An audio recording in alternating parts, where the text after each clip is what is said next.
Heyo, that should work. It's the plug, guys. It makes no indication when it pops out, and when it pops back in, you know.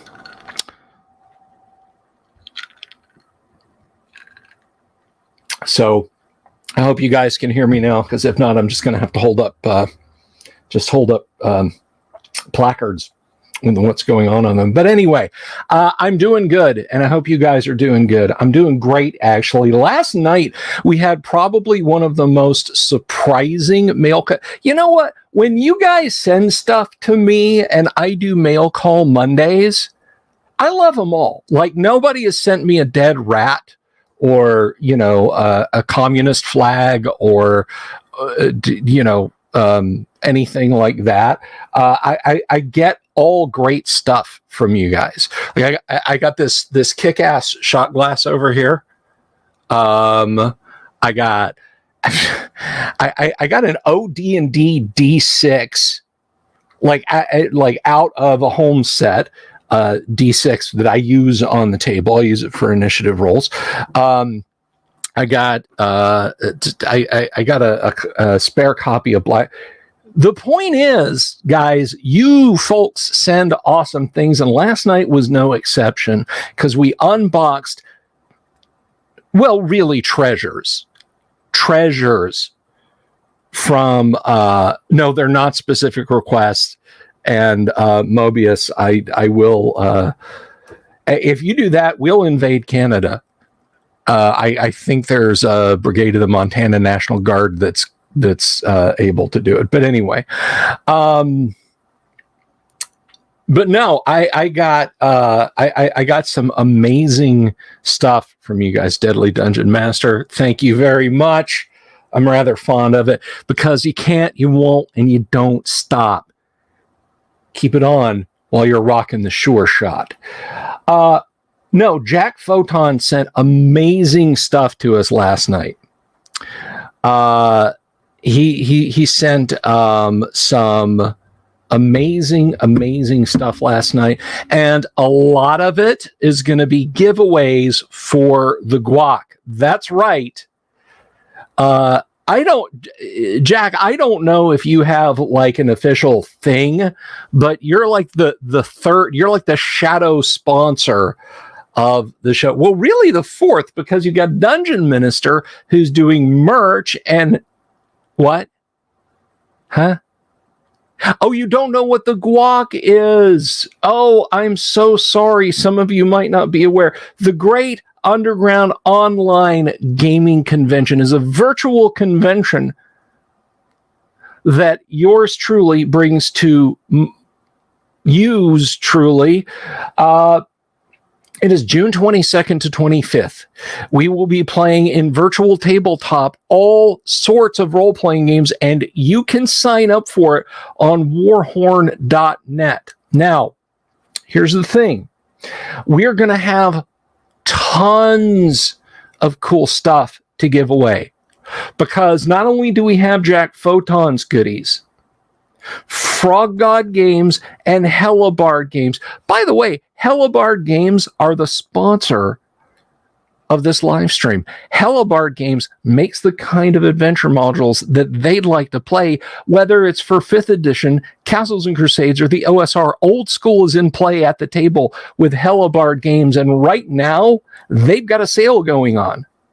That's right. Get 50% off their entire stock of in-print physical printed copies of 5e D&D adventures. That's a dismal swamp full of menacing lizard men and a caravan trail just bursting with adventure. 5e OOP at discount at their website, hellebardegames.com, to receive 50% off. So we've got Hellebarde Games, we've got Frog God Games, we've got Jack throwing in, we've got a contest, guys. We have an old school cash prize advanced Dungeons and Dragons tournament being run by Doomsword.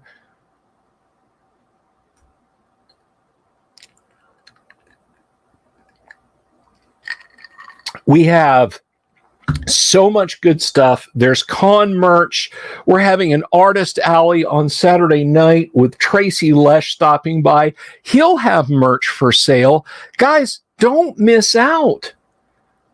Don't wake up late Sunday evening from a nap and go, oh, the con's over. I missed it. Sign up. Sign up to play in games. We have a ton of game masters. We need people to play in games. Sign up for games. So do that. Do that. It's free. Famous D&D people are going to be there. I mean, Tracy Lesh was there at the start of the role-playing game hobby. All this cool stuff you guys can win. Cash prizes. You're going to want to be there. And speaking of places you're going to want to be, folks, we are 3 days, counting tonight. We are 3 days away from Errol Otis appearing on the show. Errol Otis will be in the house 7 o'clock, not 8, not 6:30, 7 o'clock. He will be here Thursday evening. There's already a link. You can go and click on it and wait in the audience. So, you definitely don't want to miss it. So be there for that, because it's Errol Otis, guys. And if I have to tell you who Errol Otis is, well, I'm happy to. But your better chance to find out who Errol Otis is to watch the show on Thursday evening at 7 o'clock. You'll have time to do stuff afterward. It's 1 hour only. I can only tie the man down for 1 hour. He's got a busy life, guys. I did my best.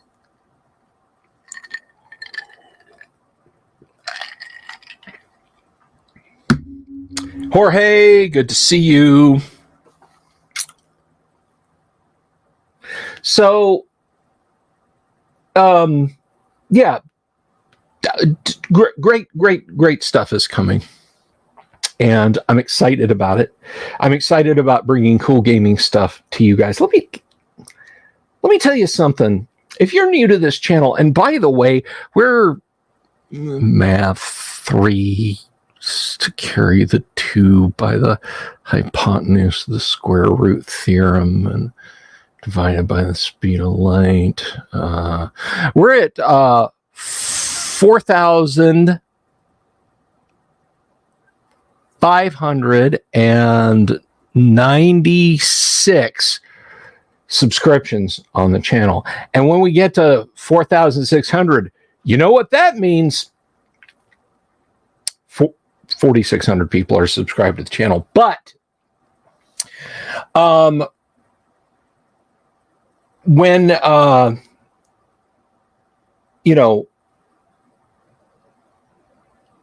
when you guys come and you hang out with, whether you've just subscribed or whether you've been here from the beginning, whether you came on board when I was railing about Wizards of the Coast, and I don't doubt they'll give me the opportunity to do more of that. It's really a chance for me to just kick back and talk to you guys, because look, this is not a super advanced channel in terms of production. Like, we're not like Clownfish. We're not like, we're not even like Dungeon Minister. That guy like edits videos like nobody's business. And by the way, if you're subscribed here, you need to be subscribed there. You need to be subscribed to Dungeon Minister's channel and lots of other channels. RPG Grandma, the Vile Necromancer. I'm going to put Vile Necromancer on a milk carton. Where is that young man? All right. Vile Necromancer is an awesome guy. But it's just us. It's just us hanging out, I gotta just, this is it, man. This is it. It's Uncle Bill's RPG television playhouse, and who are you to say you don't like it? But if you are just stopping by, or maybe you're waiting, maybe you're like, I'm going to see what this guy's show is like before I decide to subscribe because he's having Errol Otis on. I want to see what he... Would you do me a favor? Would you click the subscribe button? Would you click the bell icon for notifications? It's super helpful.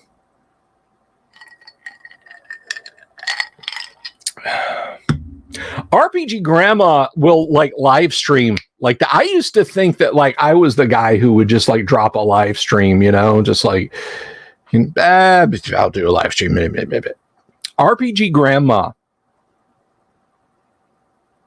There's a young lady who will bring the live stream, and I love it. I love it. I love it. I love it. So I've been thinking about some things, and this is something I've been contemplating for a long time.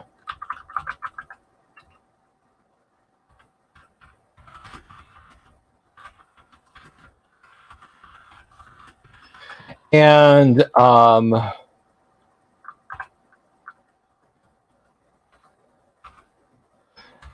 guys, guess what? I have decided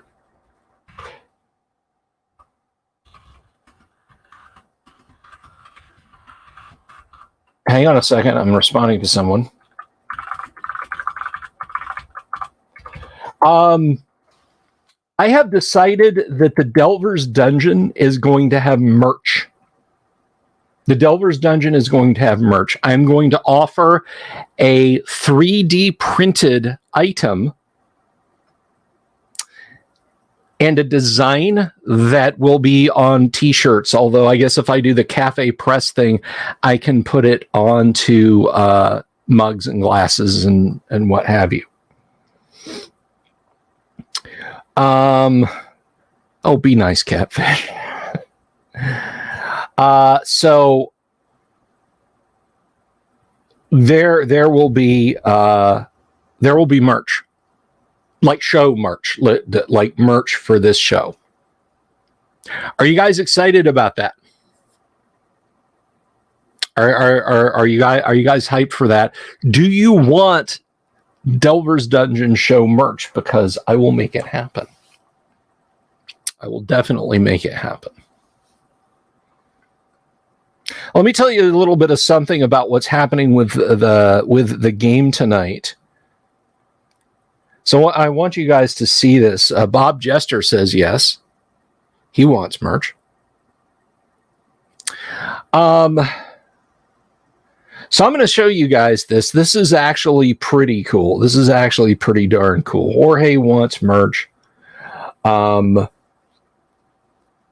It's gonna the merch is gonna be neat. It came to me in a dream. Can I do merch that's actually useful?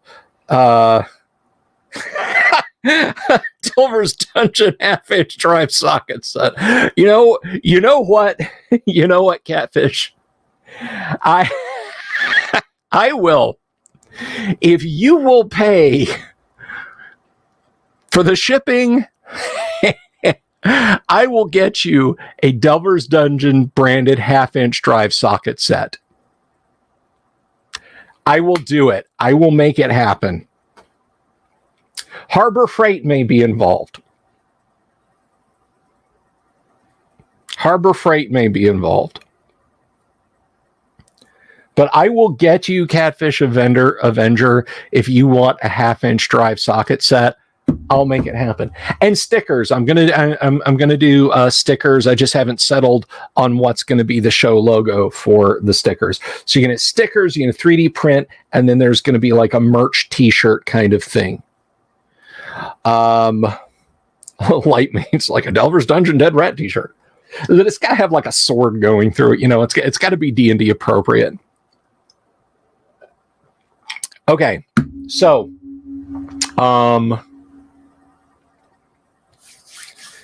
yeah, there will be stickers, 3D prints, and T-shirts, and that is the merch that is coming up. I want to show you guys something though. Cool. This is computer. If you're not on the Discord, I announced this the other day. We're introducing a new feature because there's a lot of, I think, oh, that's my little newspaper clip. I need to find something better to do with that. That little yellowed newspaper clipping up there. I went to the first Lollapalooza in 1991. The one in Orlando down at the Orange County Fairgrounds, and it was amazing. It was fantastic. And I clipped out the little news report there that was all nice and said it was a great concert.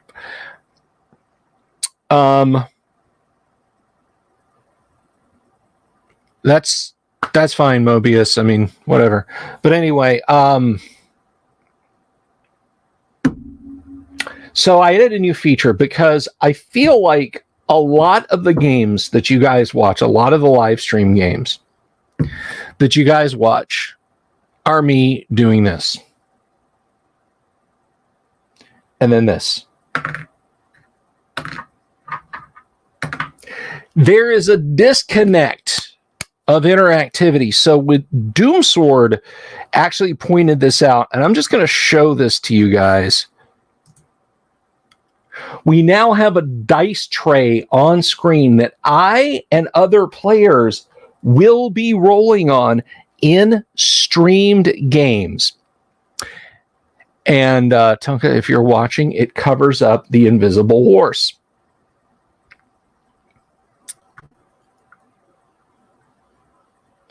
So what this does, let me see if I can get to it here, is I come over here, you can see my mouse pointer. There's the D20.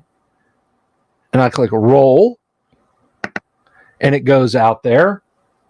And it's an 8. But the dice are all rolled. And that's a 5. And then I can come over here. And I can put in 2d6, or I can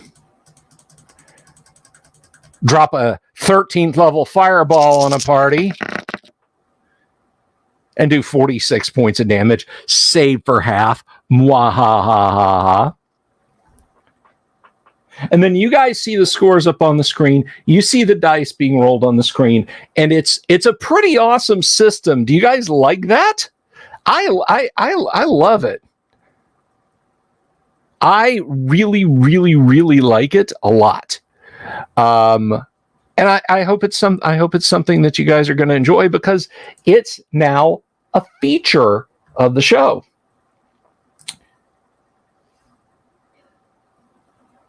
So yeah, we've got an on-screen die roller. And if you guys want the technical info on how to do this and everything, like for any streams you're doing, let me know. Shoot me a message me somehow. Like I can't like stop and do it and explain to you now. But that's what we're gonna do, and it's great. And Mobius hates it because I just got new dice. And before you ask, can I change the that is me, Bill, can I change the colors? I don't know. It may make them the nasty neon green. We'll have to ask Doomsword when he gets here. Nope, it doesn't. I'm going to drop a 20d6 fireball on Mobius for complaining. Kaboom. 76. Ha ha ha ha. Save for half. Yes, player roles appear also. This isn't just mine. I invite the players into this die rolling arena, and there you go. I'm not sure who that was. That was that was Doomsword. Doomsword just dropped 86 points on somebody. 86 points. But when I say, when I roll out here, it's like, okay, did the monster hit? No, it's a 2. Of course, the monster didn't hit. Unless the monster is Cthulhu, in which case, we're getting our bad rolls out of the way right now. Oh, I'm sorry. I switched it off. But I will have this on during the game. And then you guys will see the. Hopefully, you'll be able to see the dice board. The players' icons will be, the screen will shrink a little bit, and they'll be off on the right. But you guys should still be able to see this. And I can make this window bigger. I can bigulate it. If we need to ambigulate it, I can move it. Let's see. I can move it over here. And we can rebigulate it if you guys like that better. And then I can, there we go, roll a d20. And you guys see that it's a 9. So we can play with that a little bit and see what you guys like, because I'm here for y'all. I've got some other cool gaming stuff that's going on right now, too, that it doesn't directly impact the show, but it does kind of a little bit. Now, you guys know 2 people, they just started being guests on the show, but I actually like them quite a bit. Heidi and Eric Gygax Garland are they have stuff going on, and I have a cat on my lap. She has decided it's time for the co-producer to enter the studio and see what's going on. But anyway, Heidi and Eric Gygax Garland have a Kickstarter going. We're going to have them on when their Kickstarter wraps up. Maybe crack a little champ and talk to them about what's been going on. And they are going to they're gonna, just kind of catch us up. But I'm doing a little something special for them. Doing a little something special for their Kickstarter. I'm not sure if this is inside baseball and I can tell you guys about it yet, but stop hitting the mic. We lost audio just before the show. Why weren't you talking to the sound people about that? Huh? Anyway, so you're a tabby. You should have been keeping tabs on it.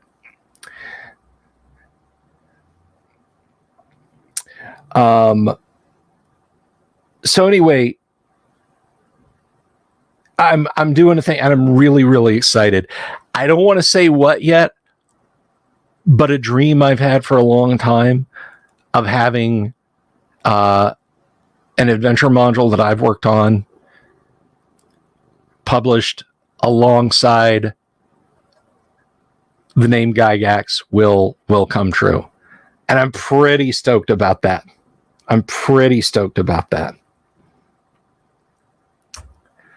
So Now, I am gently placing her on the floor. There is no throwing.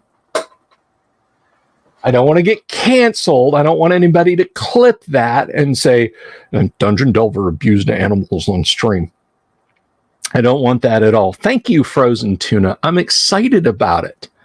I'm very excited about it. Do a guest spot with Meatball from the RPG Pact. Yeah.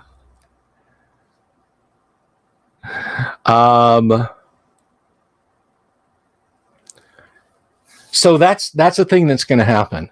And yeah, when they called me and talked to me about it today, I was kind of over the moon. I'm pretty excited about that. And we'll have them back on the show. Now, as I said all the way back when I got back from GaryCon, it feels like months plural ago, and you can say, well, yeah, it was March, April, and now it's May, so it's it's months. And Jack's like, was Bill talking while the cat was the cart? The cart. Just roll her out of the way. There are some other TSR luminaries. Well, I mean, we've had Alan on the show. We've had Alan Hammock on the show, and you don't get much more luminous than Alan Hammock. I really love having Alan on the show. And of course Tracy, but Tracy hasn't been on the show since GaryCon. But anyway, I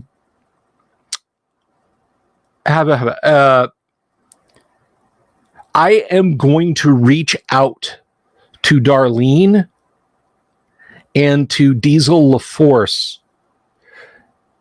and try and entice them onto the show. But as I said at the time, also with Errol Otis, I do not guarantee that they'll come on the program and spend time here in our little television romper room talking to us for an hour and a half. But I certainly would like it if they could be here. So is that something you guys would like? Would you like David S. LaForce? Would you like Darlene to come on the show? I'll reach out to them. I'll see if they want to come on the show also. And I certainly hope that they will. Death Angel, greetings. Now, what? Guess they're like cats. They have their own ideas. You understand? Yes.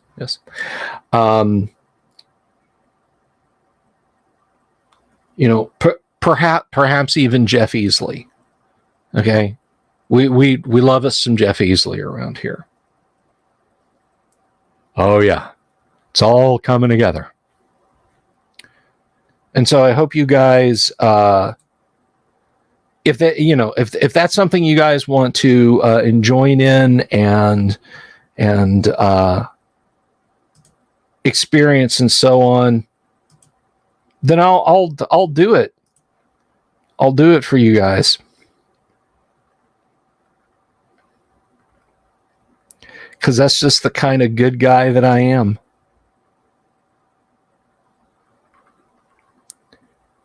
But let's see, what else is going on? I'm just kind of strolling through some PM. People are like, oh yeah, now we know Bill's streaming. Now's the time to PM him.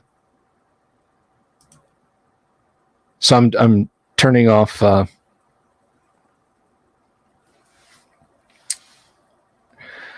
anyhow,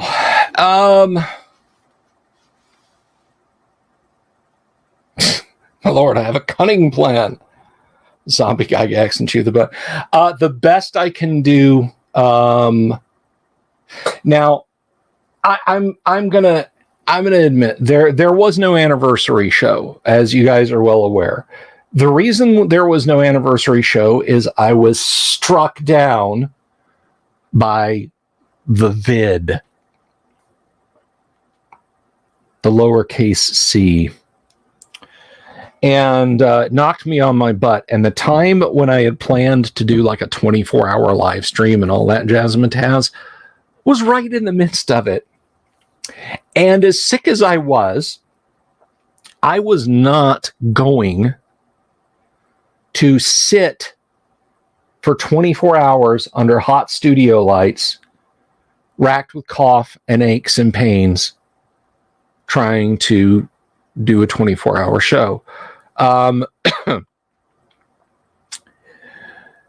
Usually it has been on the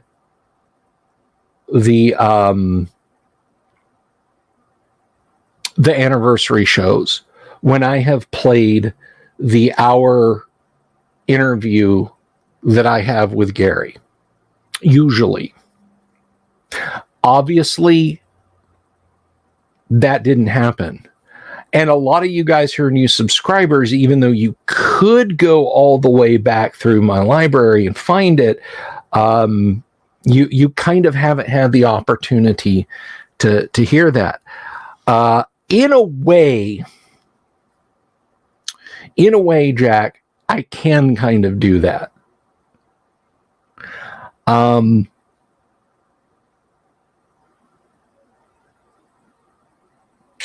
Ronald wants to know who's playing in this campaign with you. Well, we have an assorted cast of folks joining in the game tonight. Of course, Doomsword Deathmaster, Mobius. We have TK. We have Mark. Of course, Baron Von Headbanger. I think that's everything. That's my players there. If I missed anyone, I guarantee you that it was not an intended slight.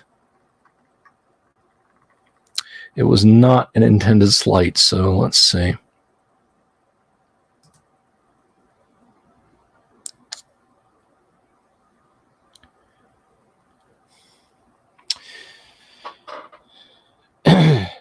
Dungeon Minister doesn't do cure disease. He threw down a blessing. He threw down a blessing. You know, it was nice.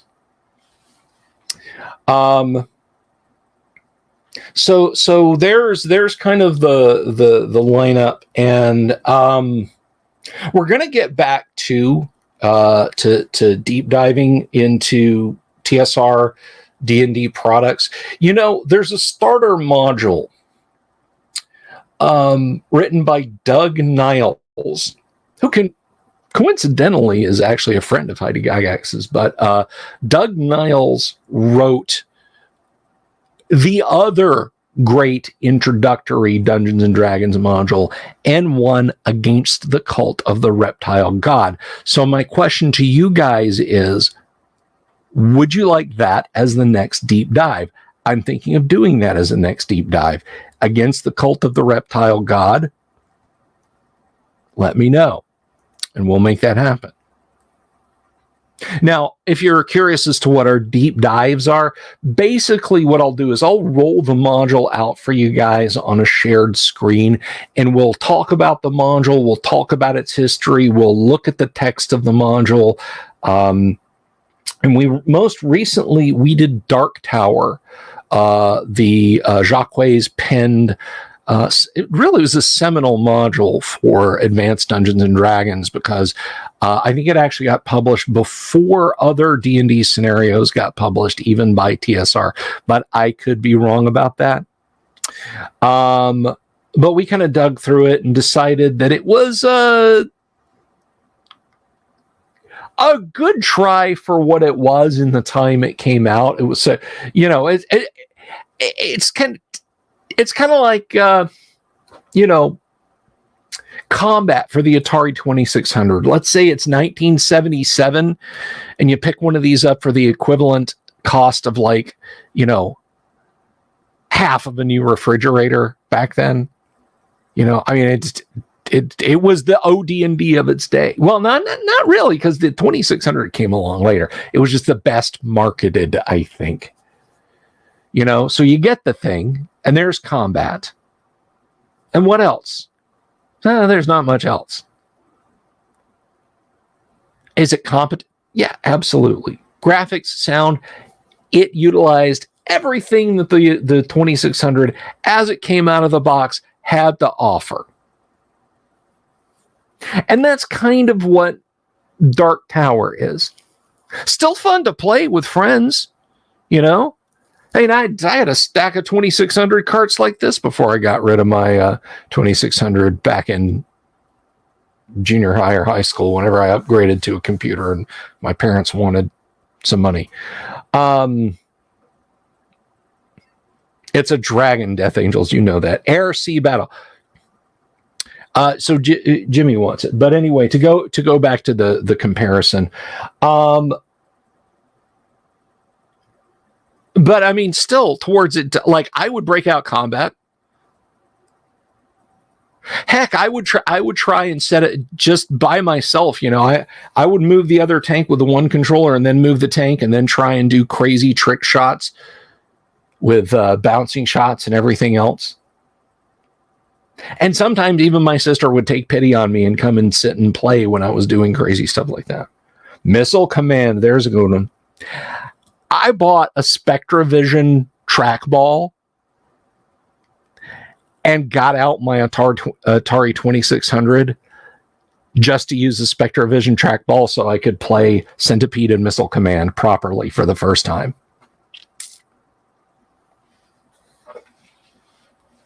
Now, adventure was my jam, and I always tried to do that thing. I didn't know what the Easter egg was at the time. I was just a little kid.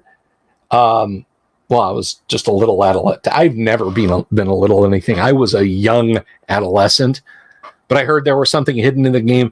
I searched high and low to find the gosh darn created by Warren Robinette Easter egg. And if you're unaware of this, if you've been living under a rock since 1989, so Atari did not view their programmers as anything other than functionary employees. People's credits on a video game, look, the game is published by Atari. That's it. That's all you need. I mean, nowadays you play like Half-Life to completion, and there's 20 minutes of credits at the end. And that's true of any video game, right? But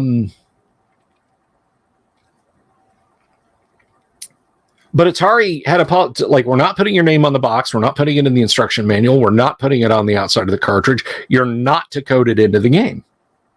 It's our game. We bring spec papers to you, and we tell you will make a game where you've got a little triangle ship that moves up and down on the map, and the scrolls down to the top, and you press the button and you shoot the things, and the red ones are worth 100 points and the green ones are worth 200 points, the white ones are worth 300 points, and you get an extra life every 10,000, and it's got 4 difficulty modes and a 2-player mode with 2 ships on the screen or 1 ship on the screen, and you try and best each other on the high score. That's it. There's your specs.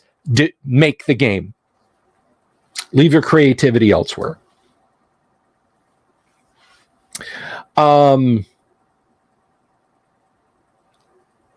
So that was Atari's attitude. And Warren Robinette said, screw that, and hid his name in the game. But it was so obscure. You know, it was practically an urban legend. And when I heard it, and I read it in like a book, like a softback, paperback-sized book of, like, you know, 100 Atari game, blah, blah, blah. And there was adventure, and my mom wasn't going to let me buy the thing, or she wasn't going to buy the thing or whatever. I'm writing a chat GPT for, I don't understand that.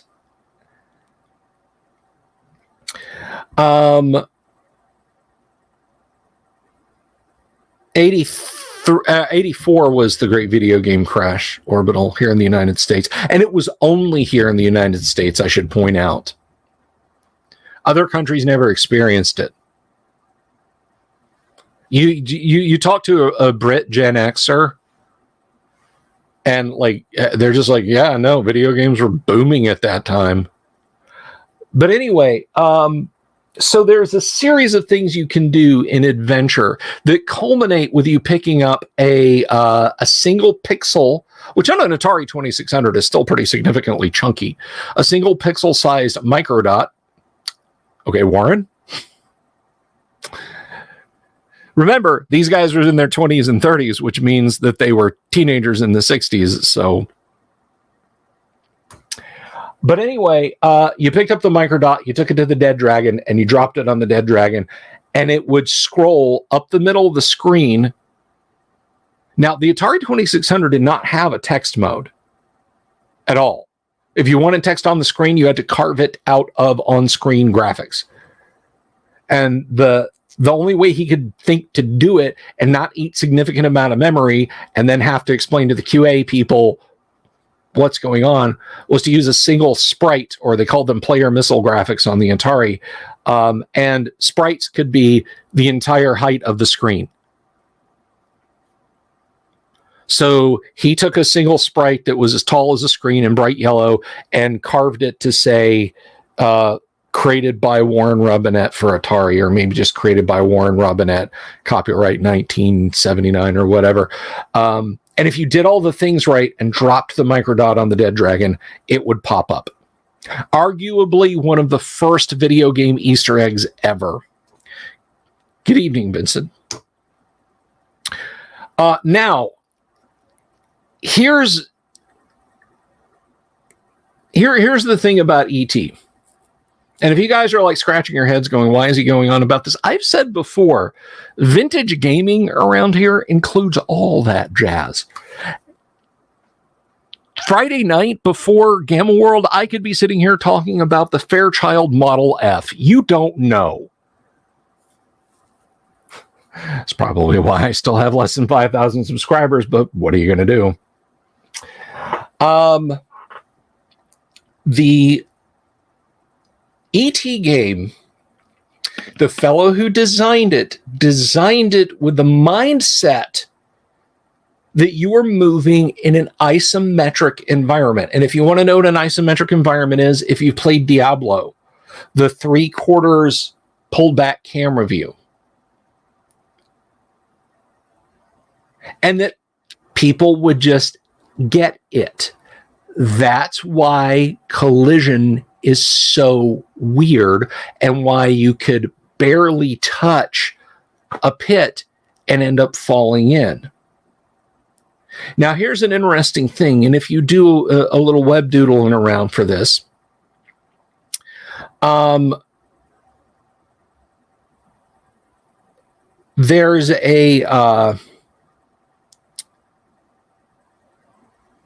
there's a programmer who disassembled the cartridges, because the cartridges were written in assembly language for the Atari 2600 because it had 192 bytes of memory. Right? You had to code super tight. Until a few companies actually made cartridges that came with extra RAM inside them to run their own custom code and get better sounds and better graphics, but they were very few in number. Because by the time they figured out they could do that and that it was easy to do, and SRAM was cheap enough for a video game that it would work and it would stay refreshed, the Atari was starting to sunset as a console. So this programmer dug through the code and found out if you change one byte value in the code for E.T., the extraterrestrial, it plays as it should, as a 10 or 11-year-old kid would expect it to play. And it's actually a pretty fun and engaging game.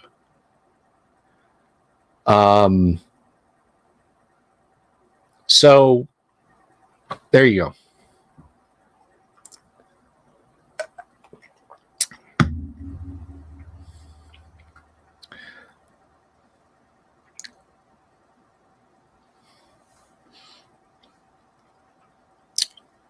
So that is something that you know.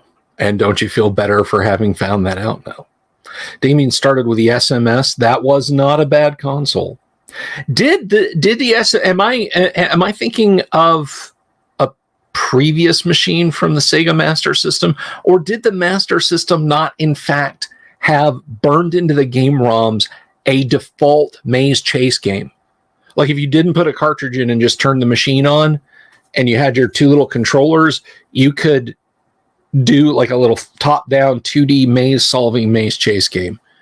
I might be thinking of a Sega console that preceded the Master System.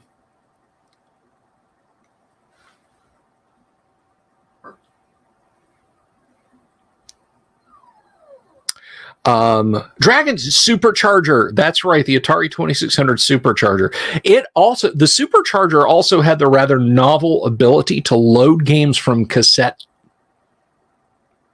It had a little jack in the side, and you could use a cassette tape player and get Supercharger games on cassette and load them into the RAM and then execute them on the Atari 2600. Okay, Damien. All right, some models did have a built-in snail game. Thank you.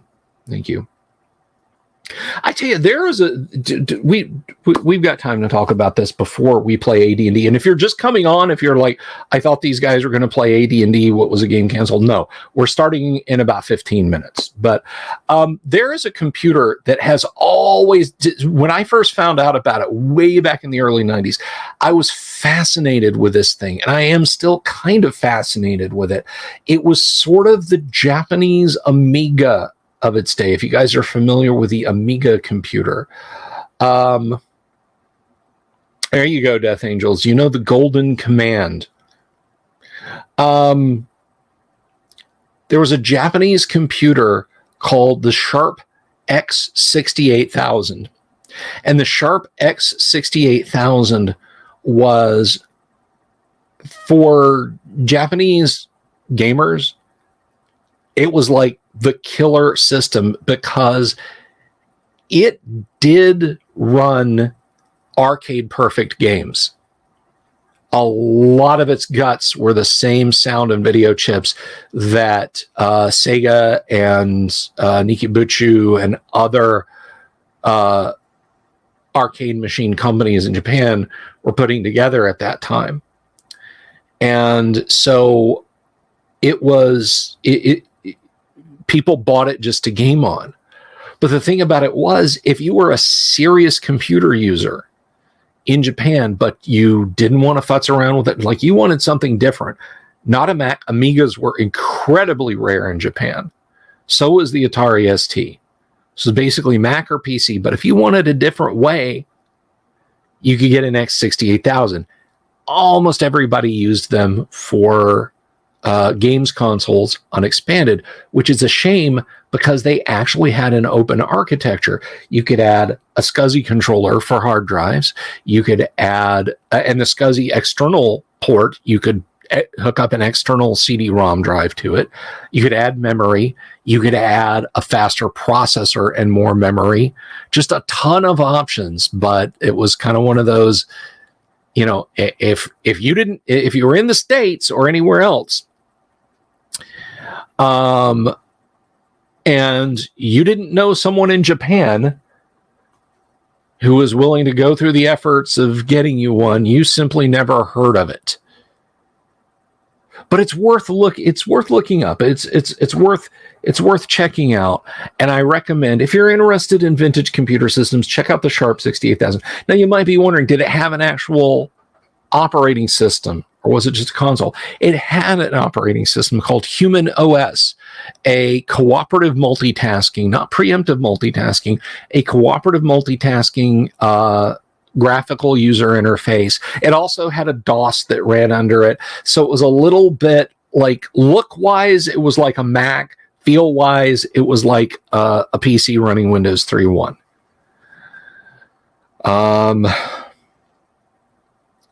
The Tandy was another weird beard.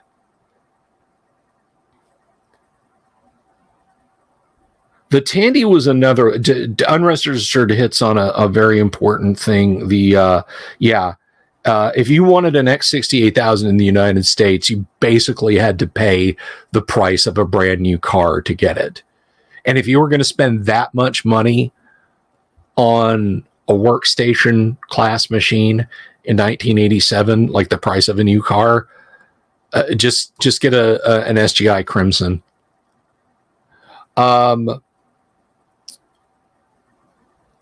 Tandy was a weird thing. There was a short span of time, maybe 36 to 48 months, no longer than that, probably closer to 36. When Radio Shack held down a significant corner of the computing market in the US for home users. Here's the thing with the Tandy. IBM ramped up the idea that they were going to do to the home computer market what they had done to the business computer market. So they released the PC Junior for reasons that I really are beyond going into right now. It failed miserably, but they had pumped it up to not be a failure and gotten so many vendors on board. And they said, we're going to license, we're going to authorize, we're not going to fail like the PC did because people reverse engineered our shit and stole our market. We're going to authorize cloning of this thing. One manufacturer stepped up, and it was Tandy. They were high on the success of the Model 1, 2, 3, and 4, the 100 and 200 model laptops. They had money to burn, and they wanted in on the coming PC game. And so here they come. By the time they start to release their clone, the Tandy 1000, the 1000EX, the 2000, IBM is already departing the market. Well, God bless Tandy, they didn't give up. They didn't just throw in the towel and sulk a multi-$100 million loss. No. They stuck at it, and they pushed this thing because guess what? Tandy graphics, which were IBM PC graphics and sound, was really pretty damn revolutionary to a lot of people. Now, if you were like me and you had a C64 and you looked at what the Tandy could do, you're like, pfft. But one thing the Tandy had was a lot more memory and a 4 megahertz processor compared to the Commodore's 1 megahertz processor or the Ataris. So they very rapidly ate up a good portion of the market. And I remember into the early 90s, if you went into Electronics Boutique or Babbage's or to the software section in Sears or JCPenney or B. Dalton's or Walden Books, you'd see that big sticker. You know the sticker I'm talking about. Compatible with blah, blah, blah, blah, blah. Tandy / IBM PC Junior graphics and sound. And if you saw that, you knew you could take it home, pop it in your Tandy, and play the hell out of it. And markets went to it. They supported it. They built it, and people came. So people genuinely enjoyed what the Tandy 1000 could bring. Now, it was no Macintosh 2 color. It was no Amiga. But the fact was, it was essentially IBM PC compatible. You know? Junior could play King's Quest 2. Mom could get on Prodigy. And Dad could run DBase. And that was a huge selling point. Now, the ride ended a few years later. Like I said, this was 12 to 36 months. The ride ended a few years later when you could go get a leading edge or that new Dell. That was it. Those weird machines from Dell and other companies, And then some crazy people were buying parts and putting computers together themselves. But they held on. They held on. They did early gateway systems.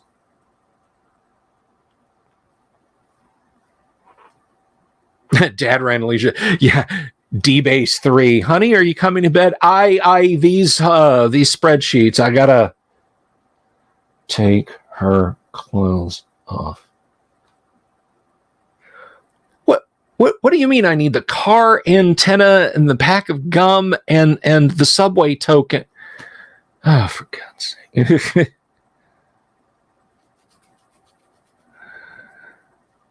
Maybe one day we'll talk about the Amiga. Maybe I'll talk about the Amiga a little bit before a show. I was an Amiga head for a long time.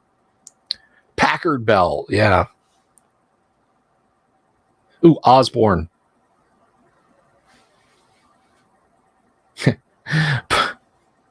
Oh my gosh, poor Osborne. The Osborne effect. When you announce that a new product is coming out that will be better than the current product you're selling, so nobody buys the current product you're selling, they're waiting for the new, better product to come out, and your company collapses. That's what Osborne did to themselves. They announced a computer electronics show. They announced at a computer electronics show that their next portable machine would blow their current machine out of the water. You had people coming up and canceling their orders in droves. We'll wait till next year. Their sales plummeted so bad they couldn't afford to manufacture the new ones. The Osborne effect. And it is very real. And it's why I try not to announce things sometimes. I shouldn't make this comparison because Errol is awesome. But I mean, like, if I said, I'm resurrecting the ghost of Gary Gygax, subscribe and watch, but that's not going to happen till Halloween. I might have a bunch of people say, I won't bother subscribing till then, and then my subscriptions will be flat. Now, I'm not a multi-million-dollar computer company, so it doesn't really hurt me that way. But in one day, it wiped Osborne out. And this is kind of funny, because as much as I hate Steve Jobs, I always thought that this just cracked me up.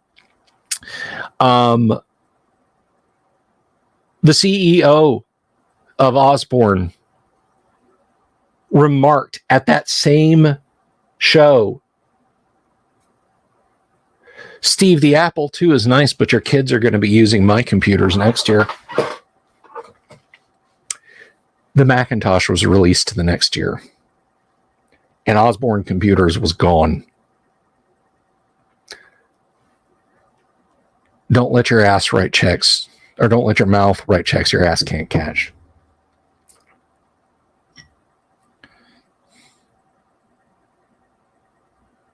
Yeah, no. What the Woz was amazing. Woz wanted open architecture computers, an all-around swell guy.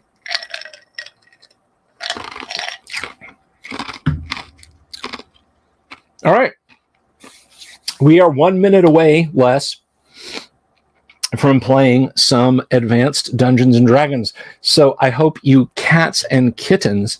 Oh, and I just want to make a quick announcement. Now that I have a second HD webcam, I'm going to look into getting another tripod, like a tabletop tripod. So we'll be able to switch views around for you guys once we get back out on the table with minis. Ain't that going to be fun? By the way, Jack, contact me about another HD cam if you got one laying around. Anyway. All right, guys. Well, that's enough from me tonight. Enough computer nostalgia, enough plans. If you're not subscribed, please click subscribe. Please click the bell icon for notifications. Guys, I can't undo you missing Errol if you're not subscribed and you let it go by. So please be here for please be subscribed to get your notifications, to be here for Errol Otis being on the show. And speaking of people being on the show, I'd like to welcome, do I have this right? I did not. Yeah, I had it right. Okay. I'd like to welcome back to the show after an extra vacation day. Please say hello to our gamers. They're my friends and yours. Robert D. Feitar, played by our very own Baron von Headbanger. Sir Outlier, the annoyingly still surviving, played by TK. Good evening, good evening. Mark, playing, almost said that said Haster, that's Hodor. Sir, not featuring in this dungeon. Haster. And finally, the one, the only, the man with a plan himself. Everybody say hello to Petrus Pundens, played by Igor Deathmaster. Can I kill a paladin and resurrect his thief? You are feedback and echoing in there, Sir Outlier. Am I now? That's better. Okay. Somebody was echoing, but we got you now. You are 5 by 5. Alrighty, so let me welcome you guys back. You are all now. You were hanging out there in the city of Greyhawk, preparing to go on an adventure. Were you not?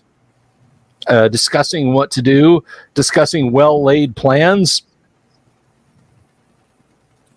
The well-laid plans of mice and men. King Eftigly. I'm not sure if our plans were well laid, but we had plans. Well, something was well laid, but it wasn't our plans. Yeah. So, I guess back to Greyhawk. Well, no, because we want to. Forgive me, it has been a while. I think we're in Greyhawk. No, I'm at the castle. Oh. But before that, I think it would be wise to try and get the paladin's body back. Not so much for the sake of the paladin, but for the +3 Vorpal sword that he has in his corpse. Yeah. And the receipt for the armor, I guess. Yeah. Do you have your receipt? At that point, I figure Outlier being the man that he is, he probably would have kept the copy. But I won't push very the issue. possible, yeah. That sounds like something you would do. Well, no offense. Outlier wouldn't have trusted the paladin to not lose the ticket, so to speak. With the paladin's reputation for getting hammered. So, but that said, I suppose I will put on my newly pressed vestments, and we will head back to the richer part of town. And Mobius. Pardon? Oh no, I was just saying Mobius snuck into the green room there, so I added him, and I said, and Mobius. Hello. Hi, Mobius. And yeah, let's go kill some water spiders and what is God knows what else that Turgo was running from before he died. What is the plan, though? How can you swim? Nope. Okay. Not with 10,000 men could you do this.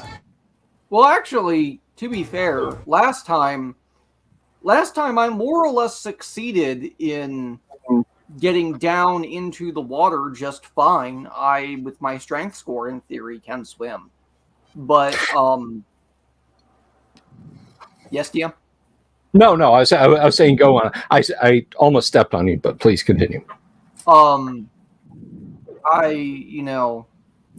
issue was that we stepped down so that in the middle of so there's a cistern, you go down, right? There's a pit sort of under the water. And my issue is that what do we then do at that pit? And there's no good answer.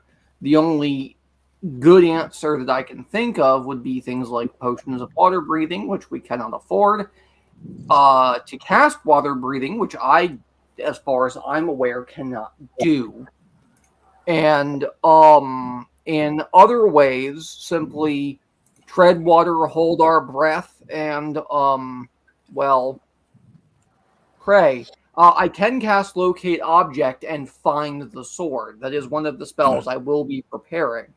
Does dynamite exist? No. Sadly, no.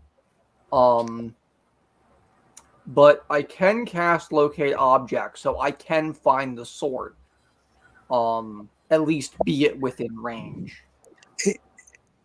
From your story, you went down a certain manhole, walked a certain area distance to find the cistern. Is there any closer location?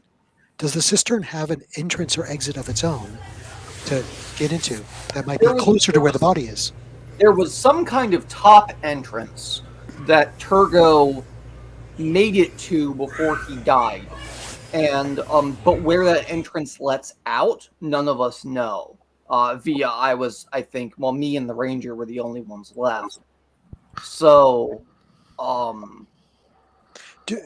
Dwarf, don't you have some ability to know distances underground? I do, but it's mostly vertical distance. It's not necessarily lateral. So disappointing. Don't look at me. I don't make the rules. I just follow them. Dwarves. But all I can say is that it wasn't a long trip, right? We might run into something on the way, but it's not very likely. I'm not so much worried about that distance as I am once we get down under the water. And really, the best bet is to find people with a good set of iron lungs and that sink like stones, and hopefully we can just hold our breath for a minute or two. And we need pearl divers. Indeed. In a metagame sense, I'm not sure how AD&D handles this, but I do have a con of 14, so it's not nothing. So these spiders that attacked from the surface of the water, could we not bring them up again and light them on fire? There's only one problem. We could, provided you can see them. You're human, aren't you? I am. Born and bred. And in that dark, there's no guarantee you'll see them all. Well, that's why they invented light sources many hundreds of years ago. But even then. I wouldn't be throwing the oil. That's base and ignoble.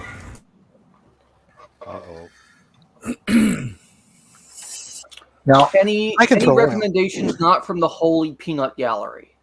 It's kind of our thing, throwing oil. Your plan has flaws. No shit.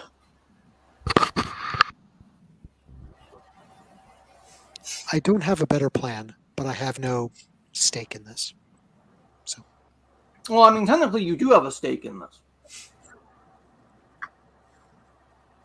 No, not really. It's interesting, though, so I'll do it.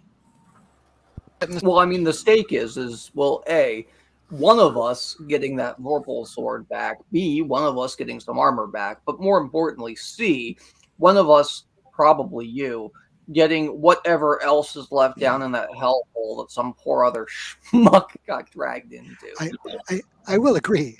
Merely meeting y'all after one of your fellows died has been quite remunerative to me. So.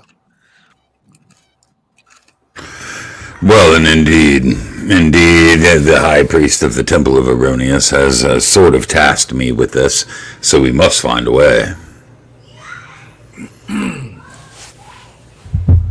That's not to say that I'm the developer of the plan. But you will execute upon it. It's okay. We don't hire paladins. I'll execute.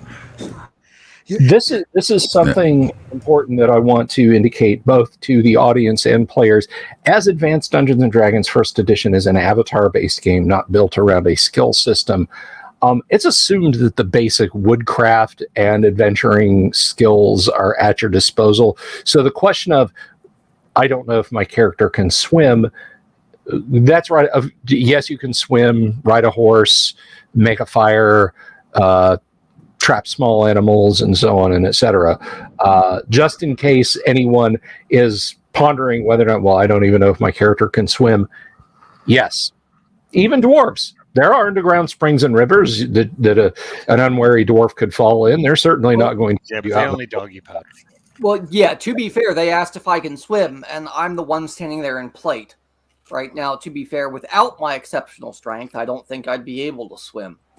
I've read entirely too many accounts of men drowning wearing chain. Wait, dwarf, you would swim in your armor? You are stupider than I thought. Take that armor off.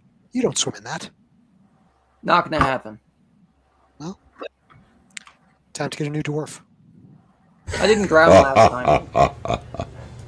I didn't drown last time.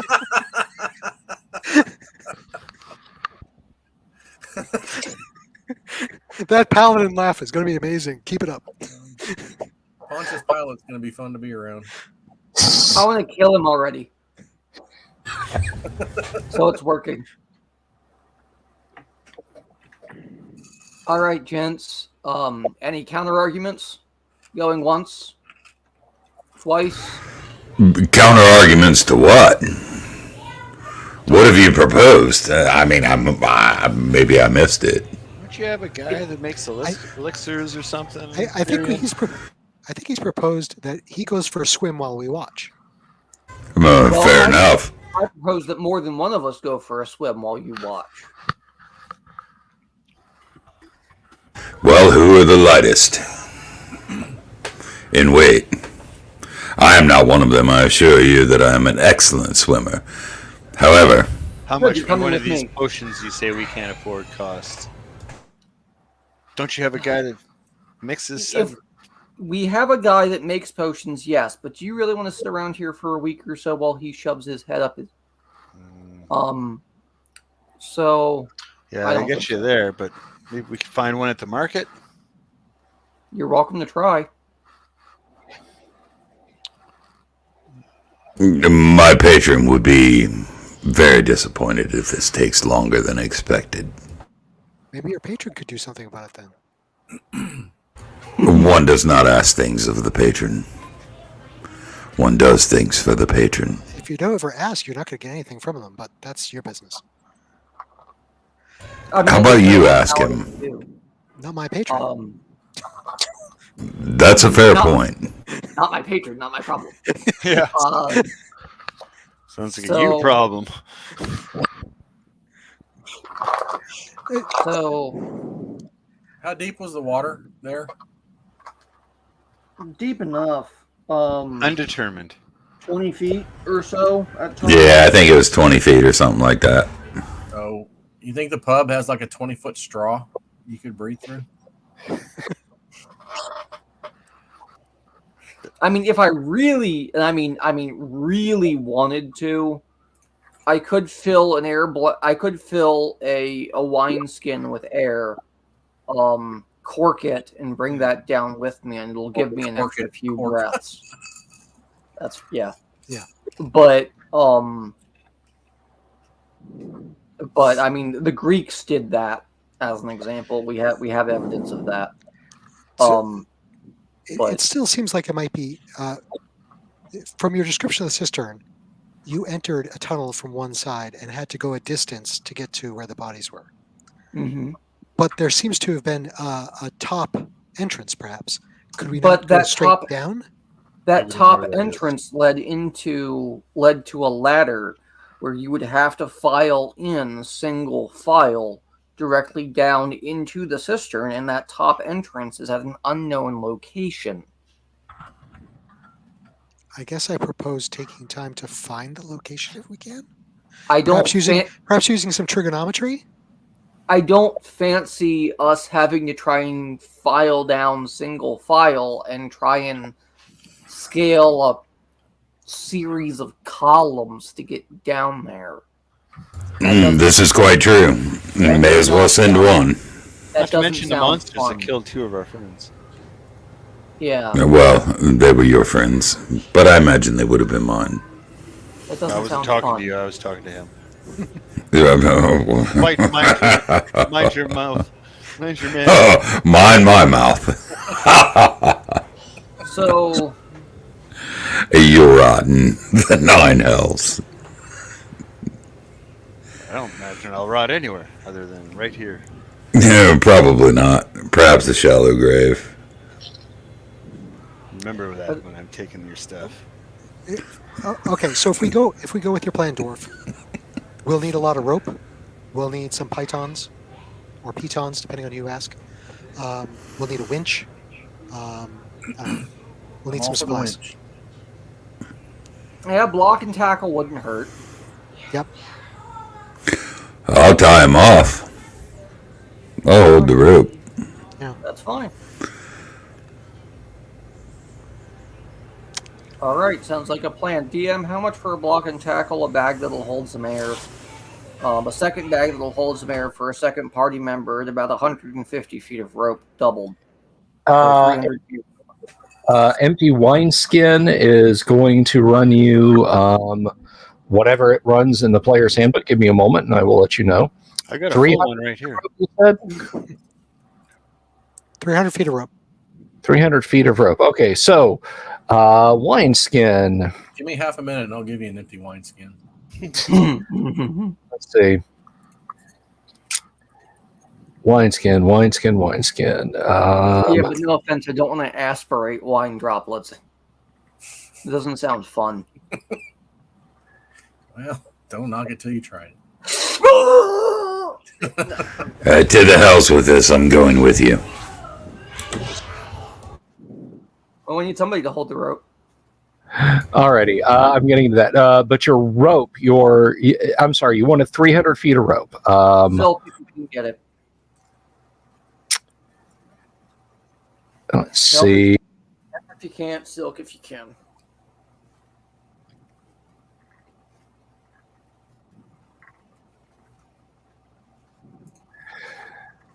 There we are. Rope, 50 feet, 4 silver. So for the princely sum of 1 3/4 gold pieces, you can have all the rope you need. All right, and then that. Skin for water or wine is 15 silver pieces. Okay, so that's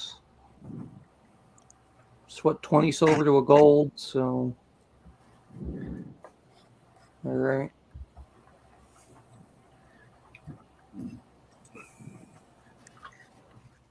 Bill, I've administrative question.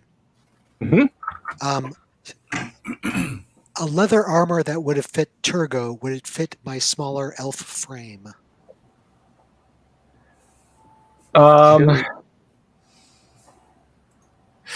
Yeah, man sized and elf sized is you can make a few adjustments, just put it, might have to whittle out a whole one extra height for the belts, but yeah. Okay, it was magical. Do you do magical armor as no weight or half weight? How encumbering is it? Okay, so here's the deal. Sorry about the jokes. Here's the deal. Hello, Jason Jacobson. Thank you very much. Please click the subscribe button and the bell icon for notifications if you haven't. Here's the deal with armor. Encumbrance and weight in this context are different things. The armor won't feel any heavier than a cloth shirt. Okay. Even when wet. In terms of getting in your way and basic bulk, that's always going to be a factor. It will always slow you down. It will always make noise and that sort of thing, which is why even magical plate that doesn't weigh anything and doesn't impede your movement is not wearable by a thief. You dig? So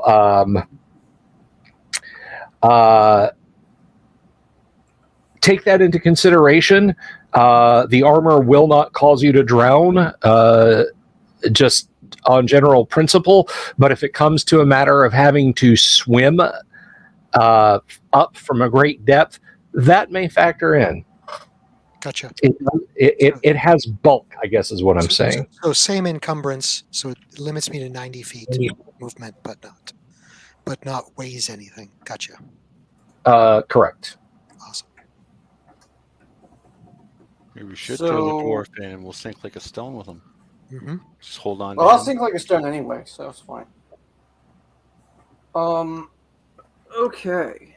So, well, currently I'm about 2 and 2.15 gold by my math. So what else? Block what and about tackle? the block and tackle? Block and tackle, that's a fairly complex-ish device, so I'm going to say that's going to set you back a gold 5. That's fine. It's 2 pieces of wood and some rope. Well, 4 pieces of wood and some rope, depending on how you do It's got an iron wheel in the center. Doesn't have to. This one does. That's fine. So, all right. So now we're just over 3.5 gold. Anybody else? Think of anything else?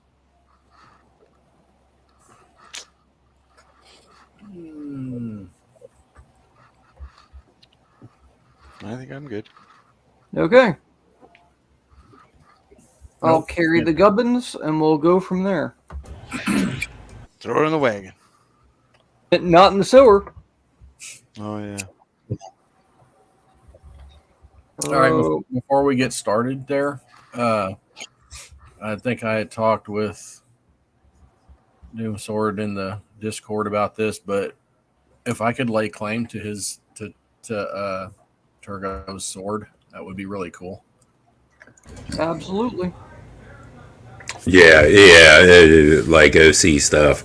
Turgo didn't care about his earthly possessions. He didn't care about his earthly existence. If you can use it, use it. He said it was semi-intelligent, chaotic, neutral, and pissed off, and that's my character. So Absolutely. we'll get along great. What about that knife? Who got the knife? That I don't know. Mark that. I think Mark got it. Yeah. And Mark got the ring. I believe so. Right. And the dagger was +2, +3 versus larger than man size. And the ring was ring of protection +1. Yep. As I recall. Yep. And then I think Mark got studded leather +1 also. Yep. You got that. Oh, the ranger got that? Mm-hmm. Oh, okay. Yeah, the ranger got the stud leather. All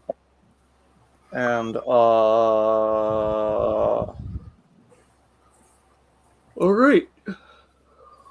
Well, let's go execute a bad plan. Sounds like fun. All right.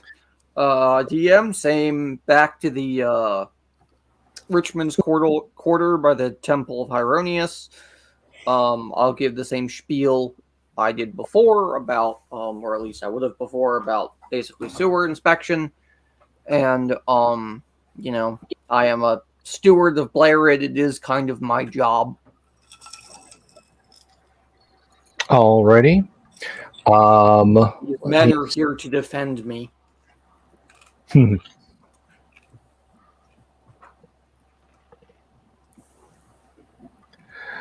Alrighty, let me see here. And I think, oh no, that would be a mess. So let's do this. Let's get the switcher ready there. And Yeah, you don't encounter anything other than common folk on your way, and you arrive at the sewers. Now, audience, do you prefer the dice roller on the side it's on, or on the other side? You want it on that side, or do you want it on that side? I'd like it in the middle of the screen so you look like a decapitated host.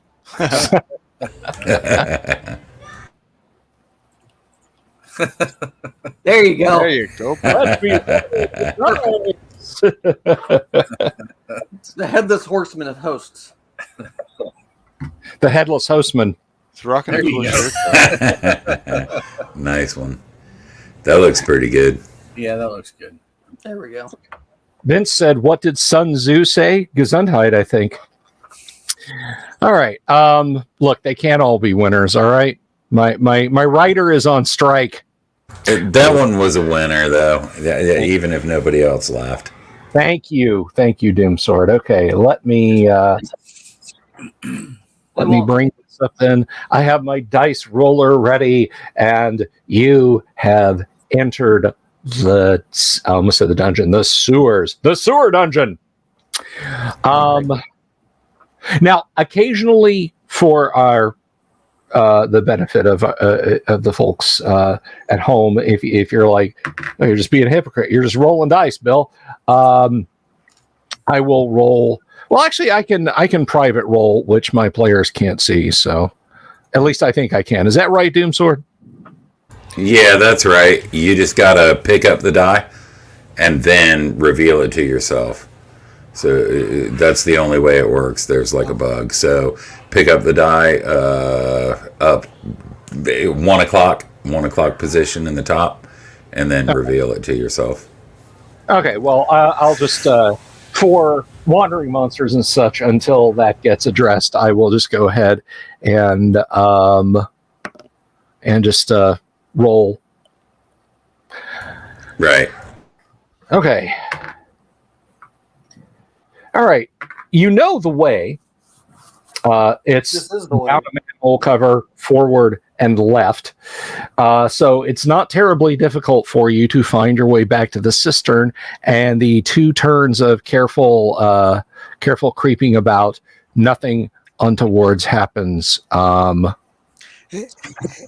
will try to keep track of where he's going and how far, because if my character survives this session, he'll want to figure out how to get to the cistern outside, if possible. All right. Bill, you can clear the board there. That's the only way to get rid of the die if you didn't. Is it the range room? Clear local board. Yeah. There you It go. was disappearing for me earlier today, but I guess, I don't know. Right. Let's move on. You're standing there at the cistern. The lip is closest to you, and you are listening to the silent plink or the soft plink, rather, of water into the cistern from various locations around. And Chris, there's 5 players are in the game. 5 players. I have a question. Yes. Apologies. Who has light sources? I don't carry one. I have a torch. I got some torches. Right. I'll gladly carry one. Guess we start. Get the tinder box out and light one up. Get ready to pass it down. Okay, so you have the torch. Torches, of course, are 24 turns, 240 minutes. Crackles fitfully in the dank air around the cistern, but provides good light and not just a little bit of warmth in this chilly underground water cistern. Let's set up the block and tackle, secure it to the wall, so we can Yup. drag the dwarf back out when necessary. Not just me, some other schmucks going with me. Well, this might be an opportunity for the ranger to show his mettle. However, I can unharness if necessary. We want you to sink. Yeah, I would rather not sink. Thank you. Think of his patron. I I'll go again, with you. Oh, good. I again would advise dwarf. Don't wear the armor. That's outlier to you. And no, the armor stays on. Very well.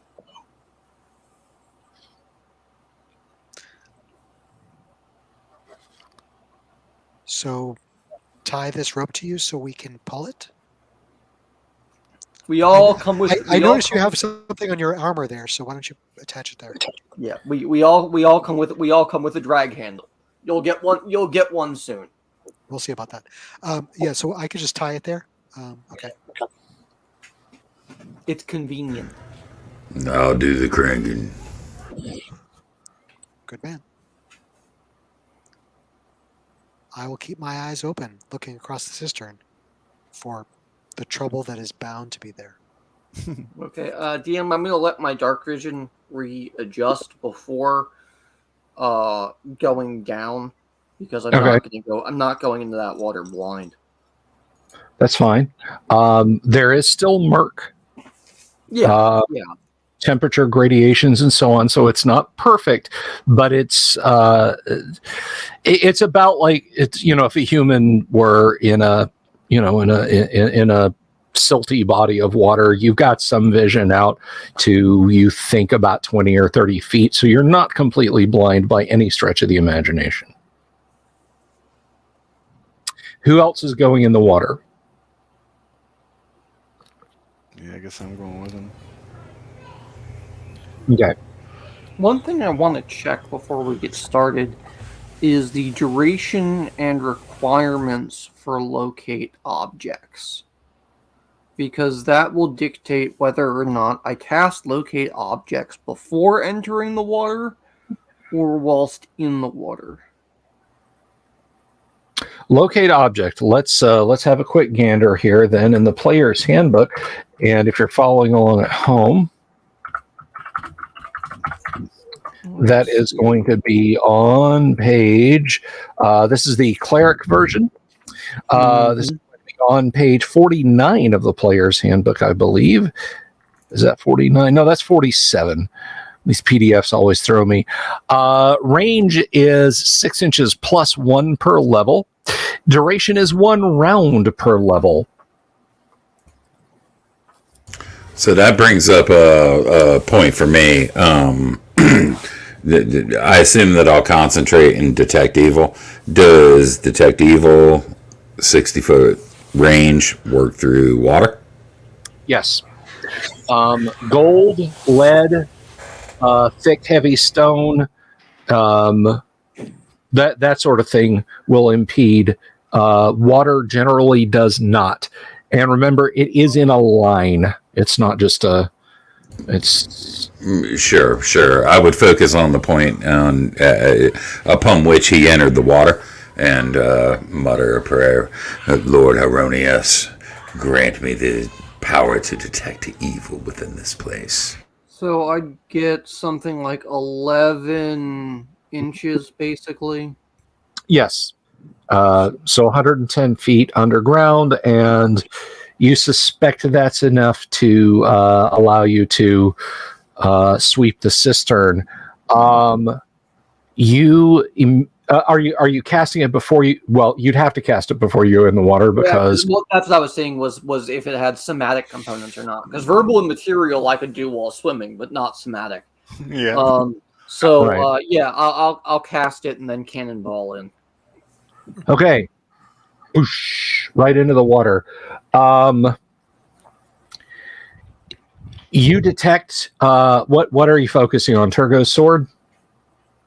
The Vorpal sword, yeah. Okay. And one sec, I have to yell at people in chat. So approximately 50 feet in front of you on your left is the Vorpal sword. Cool. Grab it. Let's get out of here. That'll be the first thing I go for. Okay, you begin to move in that direction with all alacrity. You have about a minute of air, so that's one round, pushing along the bottom. By this time, your lungs are aching for air when you trudge over. And that's what the air sack's for. Okay, you get a good, I will say, a good lungful. So you got you've got a good 6 or 8 segments more. A segment, by the way, is 10 seconds. I'm sorry, 6 seconds in AD&D. So you've got a little less than a minute more of groping around, and where you're putting your hands, it feels like you're touching a haystack. Yeah. As such, and being as you are, you're aware of the perils that are here. Oh, and Mobius, your character's down there, correct? Correct. Okay. Yeah. Messes me that friggin' sack though. I'm going. Oh no, he breathed it out, so you can surface or you can stay down here and start taking damage and drown. Okay, I'm going. Surfacing. So you surface to take a breath of air. What is your character's dex, Mobius? My dexterity is a 15. No, 12. Sorry. A 12. All right. You are quite startled when a couple of water spiders glide out from behind a pillar, starting in your direction. They have a full round of surprise and glide over to you with their little fangs out. Meanwhile, down below, Outlier, you're not startled at all when scuttling out of this thing with a little trail of silver bubbles going up, because you can make it out. You have your infravision going. You can make it out. It's an elongate structure, and at the end where the spiders seem to be issuing from, you see silver bubbles rising up from that direction. And incidentally, it is just to your left, somewhere within it, that you have registered the sword. So, what do you wish to do, Outlier? Is the sword within reach? Because I know exactly where it is. Okay. It is on the other side of whatever this is. Okay. Well, all I can do is put sword into it and give a thrust. Okay. I have a +4 longsword, and I can just stand there and stab until I run out of air. Which will come in this round, I should point out. So why don't you go ahead and roll initiative? I'm sorry, were you saying something to me there, Baron? No. Okay. Nope. All right, let's have a look. And I rolled a 6. Okay. The spiders scuttle over to you, and let's see. My dice will do just easily enough. Oof. All right. It's okay. My armor class is still pretty good. It is still very good. I mean, you're not. So let's see. This is why I'm in magical plate mail. I forgot. There we go. So I'll just throw the other 3 here. And we have one possible hit. Well, 2 possible hits, but of this pile, 1 possible hit. So let's check the 16 and the 15 and see what happens. At least I'm back to full hits. Indeed, that's the spirit too. That's the right way to look at this. It's the damn save. I need to roll above a 6. I'm not worried about the quote damn save. Yeah, well, I rolled a save. It fell on the floor.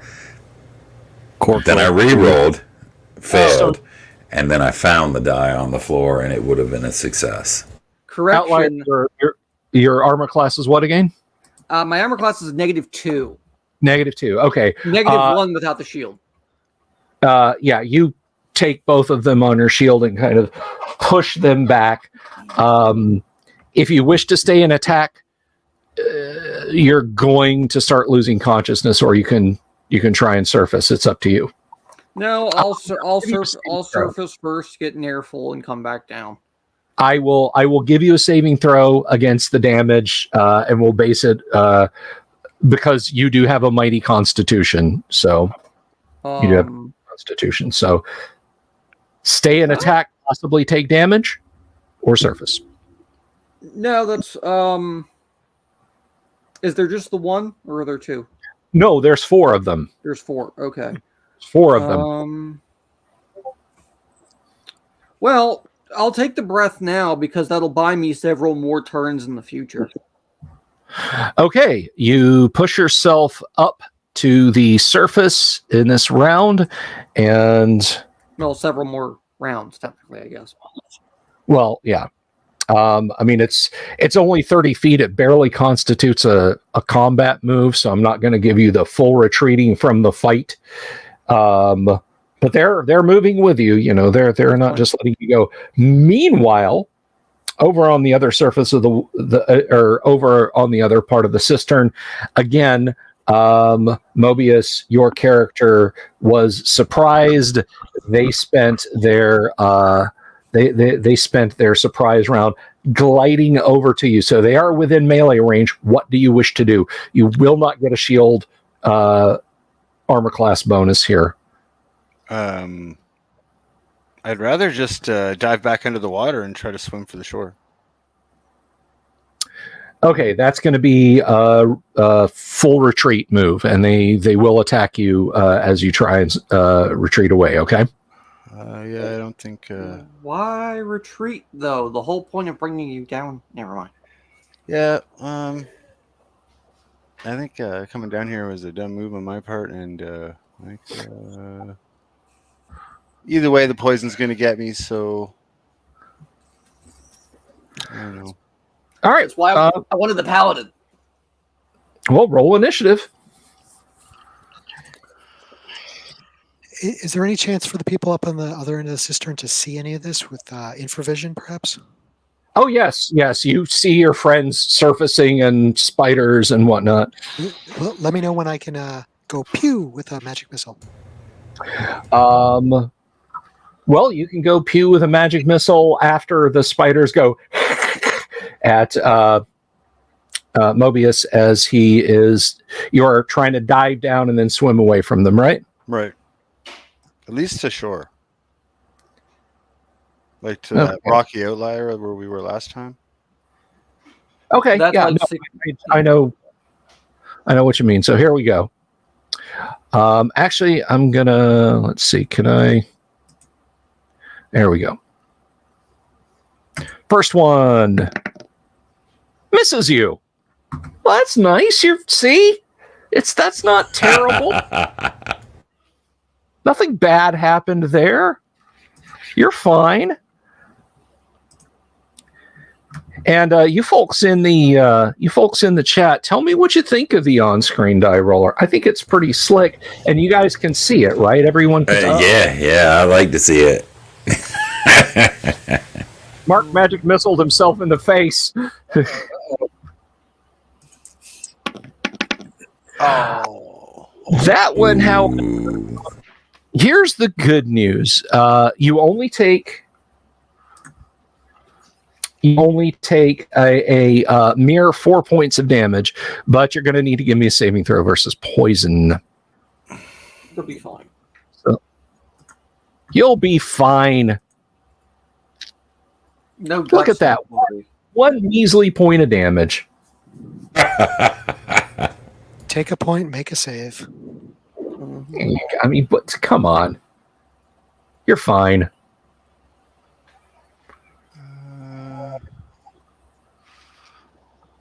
I want to go.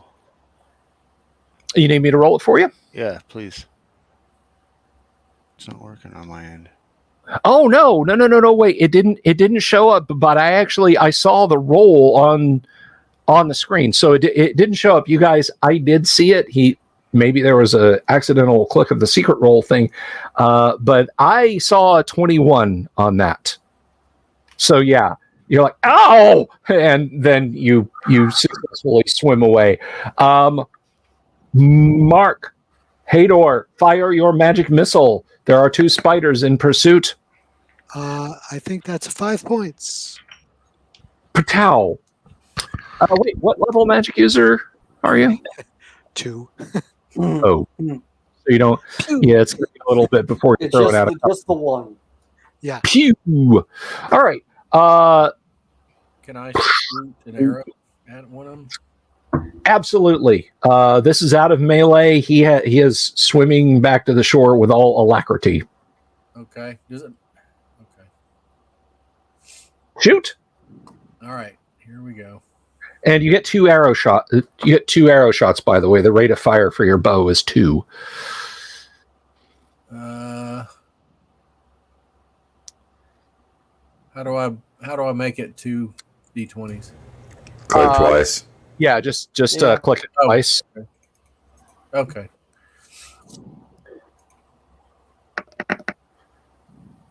Nice. The 19 is absolutely a hit. Let me take a quick gander here. What level is your fighter? 3. 3. Okay. That actually pushes you over to the next table, but no, their armor class isn't that bad. Sorry.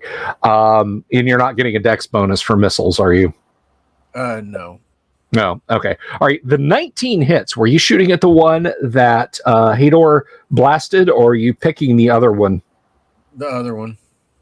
Okay. That is a D6 damage. These guys are tanky little suckers. So 3, your arrow thuds into its carapace. They kind of, that thing that spiders horrifyingly sometimes do and raise up both their legs. So you guys have struck them. What is Petrus doing? Just kind of watching this. Yeah. Assuming both guys are up on the surface of the water, I'll yell out, "Do you want me to reel it in?" Not yet. You can take the coward in. I've not seen such bravery. If you call that bravery, I think you need to set your bar a little higher. Run, cowards! Well, you guys are tied together, so. All right, so you're Tied to the dwarf. I mean, you get up on that shore like that with the spiders because they attacked. They didn't move. They spent their round attacking you. And you see bubbling around you. The other 4 are now coming up around you in the next round. So let me get the declarations from everyone on the shore. Mobius, your character is there. Hador, Mark is there. And of course, Potence is there. And so is Robert DeFeitire. What are you all doing this round? We'll start with Robert. What is he doing? So the spiders are following him up to the shore? You don't know yet. He left them in his wake, literally, when he swam back up. Well, I'm gonna drop my bow and draw my sword.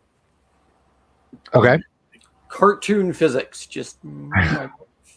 Yes, exactly. And how about Petrus? What's he doing? Not much. I'm waiting to see if I need to rescue these individuals. Okay. Mobius, you have pulled yourself back up on the shore. You're still breathing, despite that stinging somewhere in your back. So what do you wish to do? Well, since I'm on the shore, I guess I'll be pulling my sling out and getting ready to twap some spiders. All right. Do you yell lazy lob attercop at them when you wind up with your sling? We are no match for this sling. Mark, how about Hador? If he can, he's going to pull out his bow and take some shots at spiders. Okay. It is a spider-full, target-rich environment. Target-rich environment out there, and we're just going to do one big initiative for the group. I think it's probably a little bit easier. Outlier, you can see bubbles coming up around you. You think probably you got some spiders going to join you here in a second. I will apply sword. Okay, no shield AC. So we'll start at the top, then BVH, roll initiative, please, for the side. Alrighty. I will roll. My Monstars get a 5. Uh-oh. The party gets a 3. And so this is going to be, let's clear that. And this is going to be 1, 2, 3, 4 spider attacks. And just have a quick glance rather than constantly reference this. That's -2 on you. Well, -1, your shieldless AC. Mm-hmm. All right. So I need some 17s. Mm-hmm.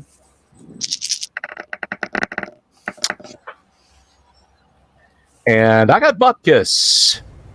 Nice. This is why I swim in plate mail. The other 2 spiders are going to, let me see. Strip your plate, they said. You'd be a fool, they said. The other 2 spiders actually vanish underwater. Blah, blah, blah. Arrows are not loose. Stones are not employed, so you don't lose an arrow or what have you, but they do dip down under the water. Back over to you, if you would please, Outlier, do something terrible to them, or alternately something terribly.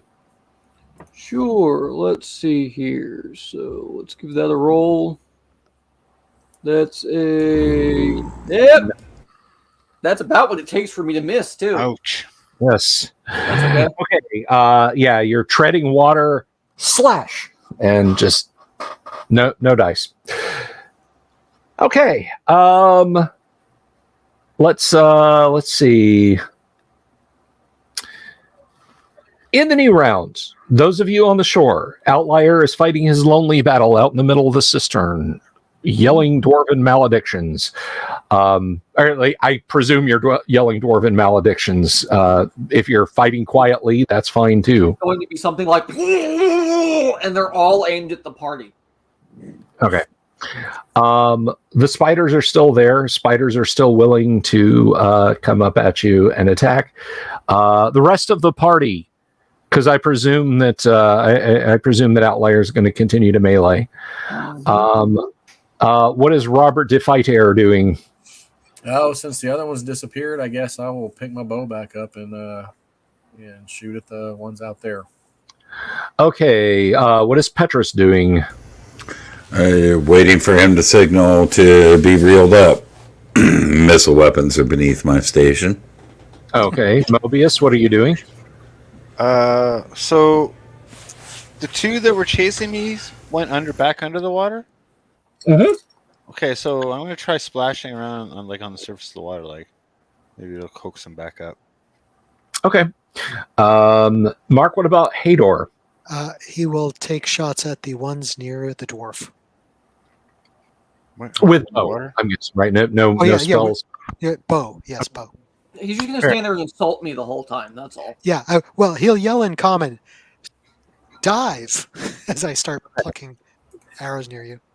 Left wing, dive! You want to know what's sick about arrows and not bullets? Arrows can travel through up to 3 feet of water with lethal velocity. Bullets can't. Okay, let's go ahead and roll initiative, and I think we are over to TK. Please give us a D6 roll for the party's initiative. I have a 3. And rolling. The party has a 4. Missile fire goes first. First missile volley. Remember, the rate of fire is 2, so those of you firing arrows will take your first shot now. I will roll. Loose. I rolled That a will 9. Skip. Arrows were loosed. Arrows were loosed. And no, just one. Oh, just one. Yeah, Okay. it's just one of those.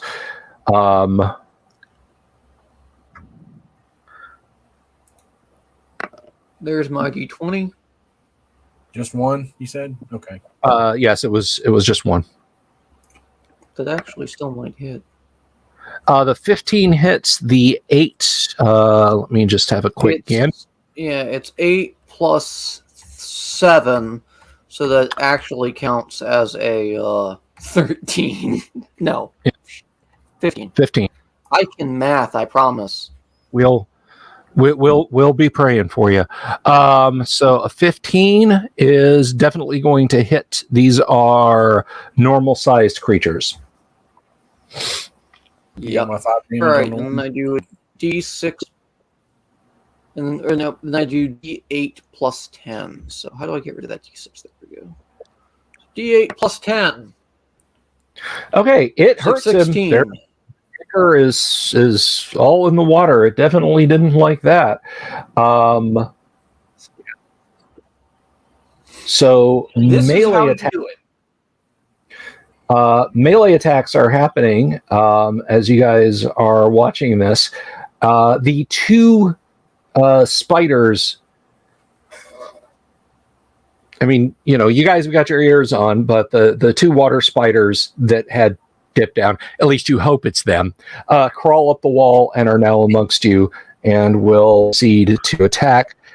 You are nearest, leaning out, splashing on the surface of the water there. I swear, Mobius, I don't have it in for you. That's just kind of how this went down. How about one? It might be better. 17 is going to hit you. You are going to take 3 points of damage, and I'm going to need a saving throw against poison for you again. Yeah, just do it. I'm sorry, what? Just roll that. Okay. A 3 will not save. Ground, you gasp in pain and fall over. The spider, thinking in its dim little intellect, if I can get this guy in the water and back into the appropriate place, I will eat like a king. Meanwhile, this one is going against Petrus. A 9 will not hit you, but your friend did just fall down victim to another one. So they're in amongst you. And I have 4 attacking. And I know what I need here. 17 or higher. And I did not get it. So yeah, they're kind of moving in, and you're holding up your greaves, and taking their fangs on them. Hello, author Trace Richards. It's good to see you. Trace keeps me sane during the day. He's always telling me awesome D&D stories, and I dig it. Thanks for the PMs, Trace. I'm like my rolling chronicler is the Mako to my Conan. All right, so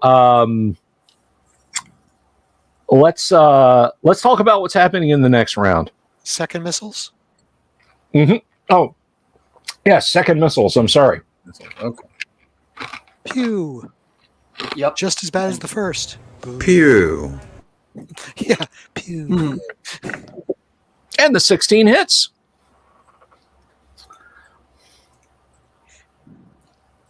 For another 3 points of damage. Thunk, thunk. Better than nothing. I can hear those DOS sounds when you do that. So much full of radiance. Oh, yeah, that's a classic. A classic. Let me know in the comments or the chats down below if you guys want me to redo my Pool of Radiance playthrough that I had started once long ago and then never done on screen for you guys. If you'd like that to fill an evening, I can certainly make that happen. All right. So moving right along, Petrus, you've got one of your new comrades has been sickened and injured and fallen lifeless on the ledge. What are you doing? Yeah, and you have a spider of your own to deal with. Yeah, I'm to deal with that.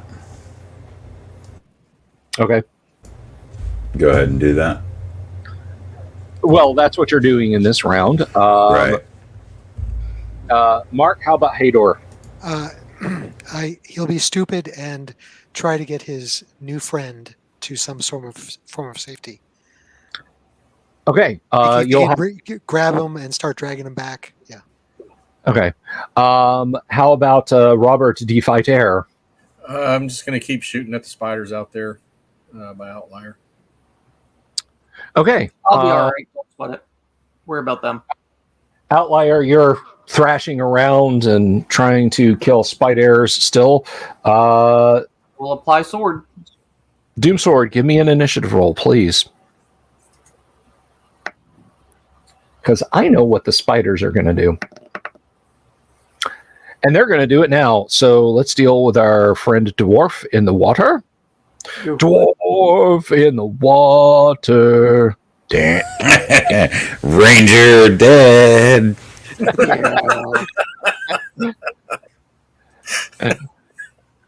And classic rock. That's what you get on this channel that you don't get on your other D&D channels. And I'm probably going to get copyright struck because their AI is getting picky and annoying.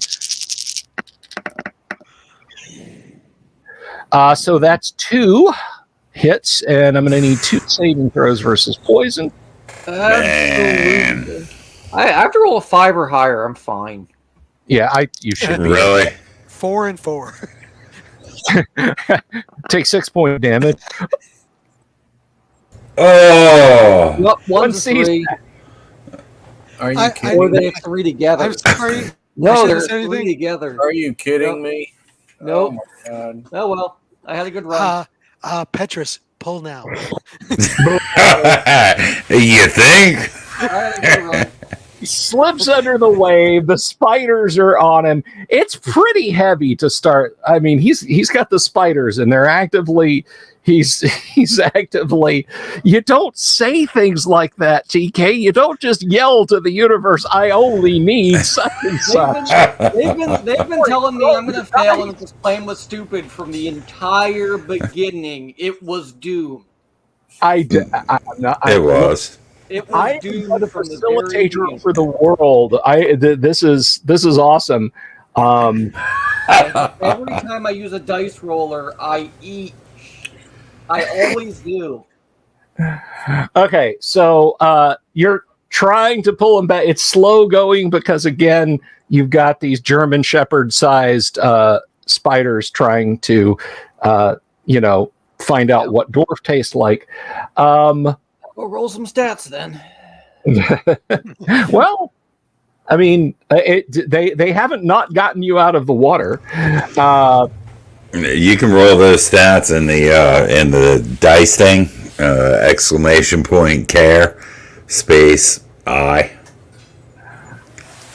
Dungeon, what do you call it? DJON or whatever you call it, has a first edition character generator.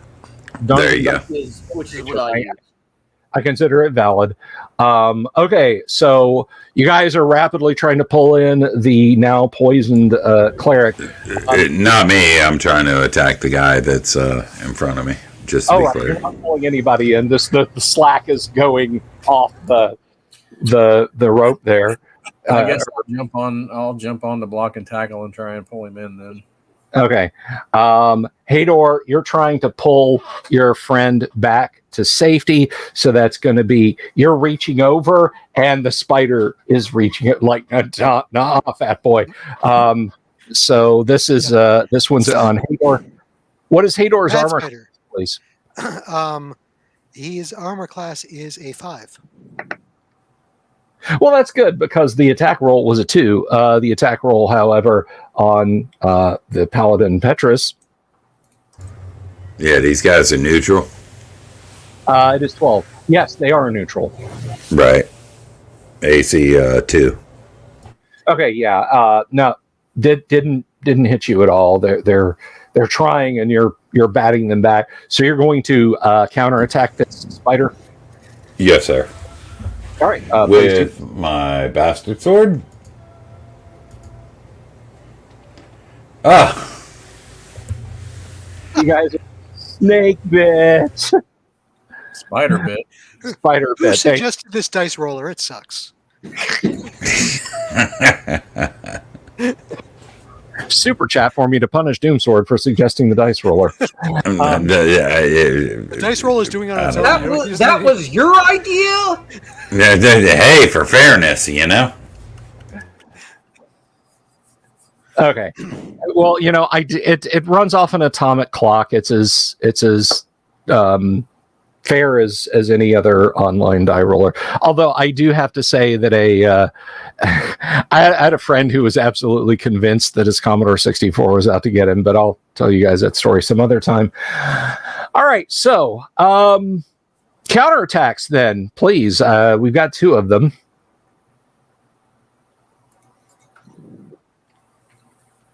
I think there was some missile fire. No. No, nobody was missile firing. You guys were fighting the 2 that are right there in front of you. At least that's my understanding, Baron. Robert is no longer shooting missiles, but he's attacking in front. Right. Okay. Let me get on the thingy here.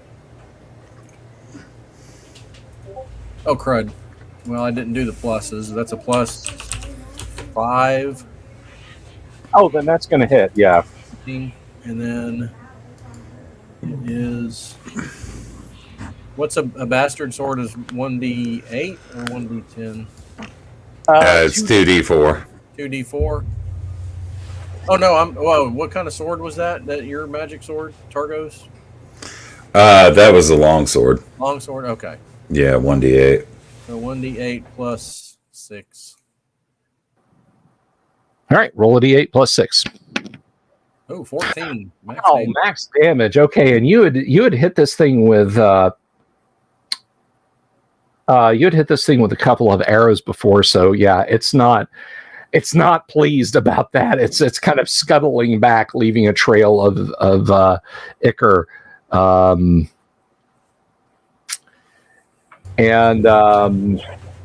knew you were going to say ichor. Just so you know. Oh, it's good to know. You're the man. Go ahead, Doomsword. You were attacking also, or had you? I already had. Okay, that's right. Okay, next round. Hador, you have dragged your comrade back up into the drain pipe. Mm-hmm. You are free to act now. What do you wish to do? I guess I will try to drag back the dwarf. I'll start using the block and tackle to try to pull him back. I think, though, I'm being attacked by a spider. Is that true?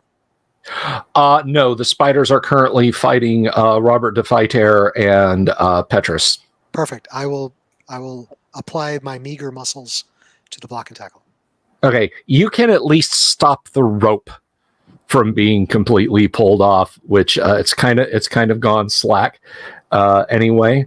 So you can put your weight into it and draw it taut, and you're not sure if it's the pulley wheel on the block or if it's just wishful thinking or whatever, but I think maybe you move it the rope a little bit. Okay. I know what my giant spider buddies are going to do, so why don't we go ahead and roll for initiative? And I think we're down to Mobius. Roll initiative, please. I'm looking at a 5. Oh boy, that's not good. And a 3. Okay, so I got 1 on Pontius and 1 on Robert. So we'll do the 1 on Pontius first. Ooh. That is going to hit. That is going to do a paltry 4 points of damage. And give me a saving throw versus poison with, of course, your blessed +2. +2 because you are a paladin. Man. All right, so I need 11 or better. Don't do that. Oh, why did you call me Pontius? I'm going to be Pontius. Petrus. Oh! 12. Okay. All right. All right. So back over to Robert to fight air. AC is 3. That may get you. Uh-oh. 17. 17 gets -1. So yeah, and take 1 point of damage and give me a saving throw versus poison. Come on, man. Here we go. Do it. Probably not.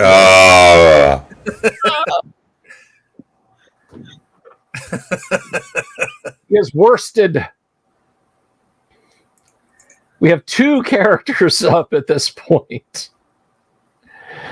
However, I should point out that after biting him, it looks like that one is scuttling towards the water because, as I said, it's leaking spider juice. So that one went back to the water? It looks like it's not like sinking its mandibles into him and then trying to scoot him off the ledge. Right. Sort of bunching up like it's ready to pounce. Funeral. Hador, what are you doing? He turns to Petrus and says, "I bet you're stupid and you're going to stay to fight, aren't you?" I've got one in front of me. Fine. And he'll keep pulling the rope. Okay. All right. It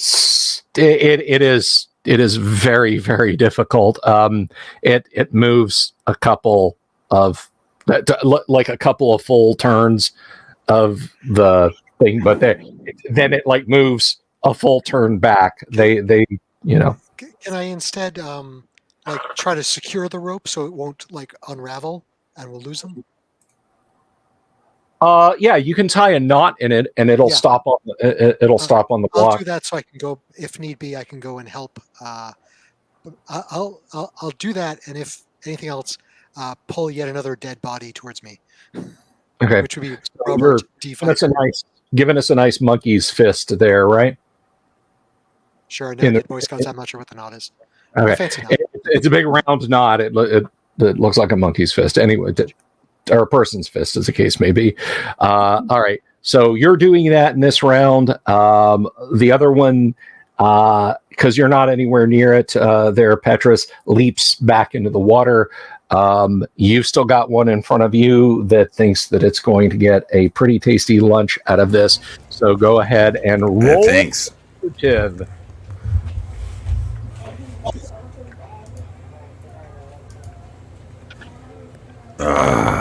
Is the clearest definition of you lost initiative that there is. Oof. And they're not evil, so that gives me AC 2. You take a point of damage. Give me a saving throw. God. At +2. You need a 10. Or no, you need an 11. I need an 11. An 11. Come on, man.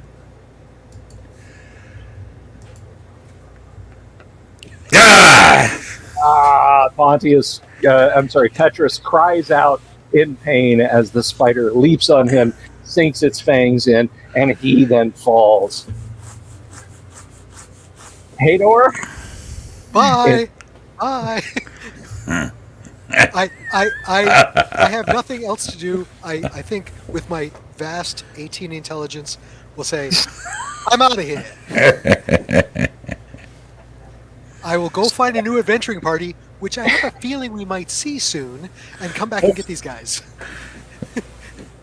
The old wizardry trick. My party died on level 3 of the Proving Grounds of the Matter. I'll assemble a party to rescue them. And then that party ends up being better than the guys you're rescuing and having better equipment, and you don't even bother. Okay. So, Hador, you're turning to run. At least the paladin's dead. Ooh, ouch. I'm making another one.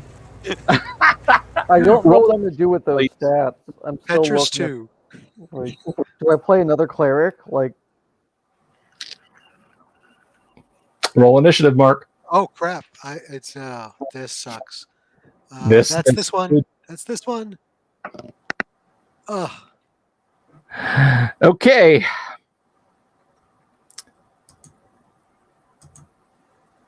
AC5. Yes.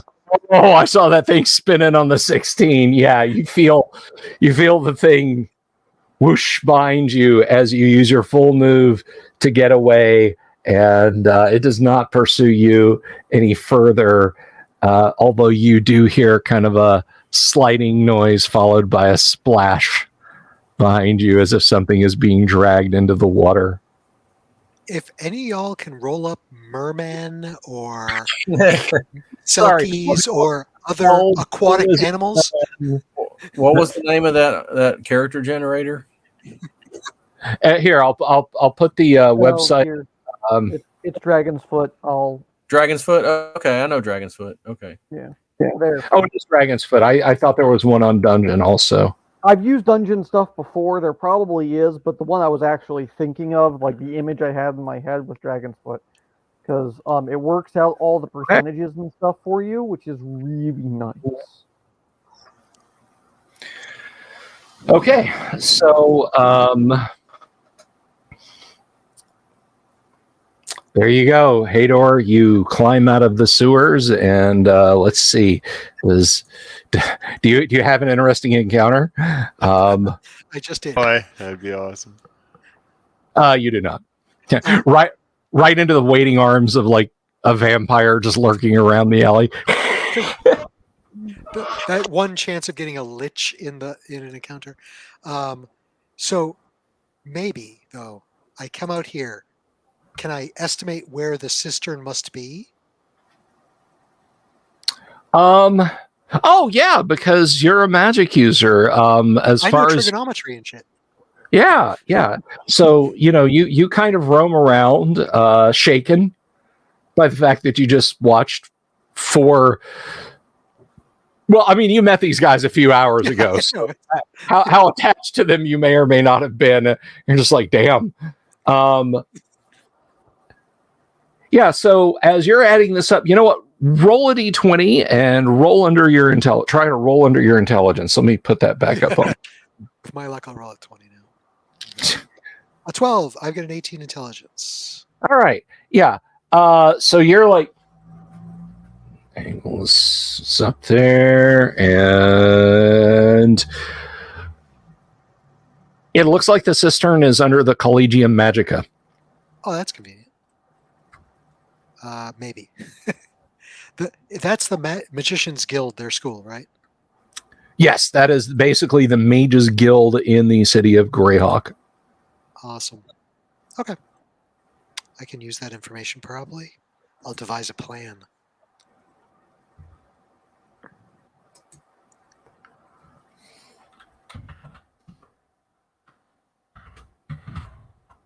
Okay. Well, I guess the rest of our crew tonight is going to be. Now, let me tell you something, folks. Let me tell you. I'm gonna minimize this for a second here. I'm gonna switch that off. Let me tell you something. This is not something you get out of Critical Role. Okay, and you got people who come up with action figures and comics and their own series and candy and all that stuff. I just straight up killed a man. so you killed 3 men and a dwarf. Congratulations. I did. It's one of my proud of yourself. Steve Guttenberg films 3 Men and a Dwarf. It's like 3 Men and a Baby, but he punches all the adopted dads. Yeah. Much needed. Oh boy. Man, that took me a long time to fill out the character sheet. I've started just using little index cards, and I say that they won't make a character sheet until they earn it. They have to survive. Like a name. Yeah. It's valid. I think Don't I'm have a gonna name roll up until like you survive 5 a- guys survive a just in session. case. Oh, that hurt. That roll of outliers. Oh, that hurt. Oh, I made it through everything else. I know. Yeah. I was hoping to still get you back because there's still the possibility of Ray's dead. Yeah, I could have been res. I still had the res, so but Yeah. We've lost all our magic items. No, I have lots of them. Yeah, you do. Correction, you've lost all of your magic items so far. Who's gonna use that sword anyways? Yes. I come back as a revenant and shove him in the pit. Yeah, maybe we should come back as the spiders now. We could fight other adventures. I could play the Otyuk. So for those of you who are coming in a little late and maybe you don't regularly follow the show and you got your notifications turned off and you're not subscribed, you're monsters. All of you are monsters. No, I'm just kidding. And I'm going to try and get this tale. Errol Otis ran an adventure at GaryCon where all of the parties played just ridiculous monsters, and it's going to be a lot of fun to hear. Like, it was AD&D stats, but like, what is it? One character was a myconid, and another character was something else that had like a ring of spell storing on a horn on its head or something. I don't remember, but we'll get the info from him. But unfortunately, what can I say? I'm a moon-faced assassin of joy, and you guys are not playing monsters. Oh, we lost Mark again. He'll be back, I'm sure. The exigencies of internet connections. Well, it was damn near a TPK. It was damn near a TPK. It certainly was. You didn't get us all, though. Yes, come back. He's the only one alive. Yeah. He has tenure now. Yeah. Like I said, he's that one party member that survives, and now you got to build a rescue party to go rescue the rescue party that was trying to rescue the gear from the previous party. I think I have a feeling we're not coming back here. I'm not going back until they invent submarines. You're going to fill. I see what you're going to do now. You're going to fill the cistern with corpses. Yeah. Then we can just walk across. Doomsword said something early in the session. He said something like, I thought I heard him say something like, we could send 1,000 men. I'm like, my main thought was like, yeah, you just dump them in there, we could walk across. Well, That would have been more accurate. you only need to attempt this 250 more times and have the same degree of casualties, and there's your 1,000 men. Yeah. Varys, give me back my legions indeed. Man, this DM did not respect my backstory. Did I take away everyone's player agency? Yeah, this is gonna have to be like Tales of D&D crap or something. Gonna go post up about me on RPG horror stories. Yeah, there you go. Something on Reddit. Yeah. Anyway, well, I think probably what we're gonna do is we will let the adventurers mourn the loss of their characters. They will create new ones. Why? And I already rolled. you already rolled. That's fine. But we will have them dice up characters in the interim, and then we can introduce them all next Tuesday when Hador is just kind of walking a bit dazed around the city of Greyhawk. Hey, You guys want to help me get something I dropped in a sewer grate? Yeah, he's posting up signs. You stink. Need Yeah. 4 people to help with What? sewer cleanup. What'd you lose? 4 lives. But hey, in all seriousness, it is absolutely not beyond the pale that Hador could find a Doty band of adventurers and try and recover his friends' bodies and have them raised. That is not outside the realm of possibility. But I will leave it to the players to decide. Nobody's going back there, man. We're going to make a little star on our map and get back to it. Yeah. All right, so we'll go ahead then and cut it there. Thank you, everyone, for being here.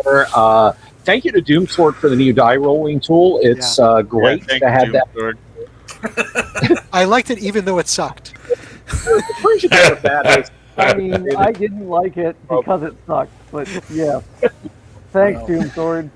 I mean, I actually This is really not my fault. I think he's just putting it on me. No, Of course, it's not. It's not your fault at all. You guys have a lovely evening. We'll be back tomorrow night. Kyle Schuant will be in the house where we're going to fill a deadly dungeon full of dangerous stuff for you guys for your amusement, using just the Dungeon Master's Guide, some dice, and our own reasoning. Excellent. So That's great. have an absolutely lovely one. Again, thank you to my audience. Thank you to my players. We are now just two shows away. We have the show tomorrow night, and then Thursday night, Errol Otis will be here. Guys, you don't want to miss that show. It's going to be phenomenal. And I probably won't have a total party kill that night. So everybody have a lovely evening. And until then, have any of you seen my owl bear? Have you seen my owl bear?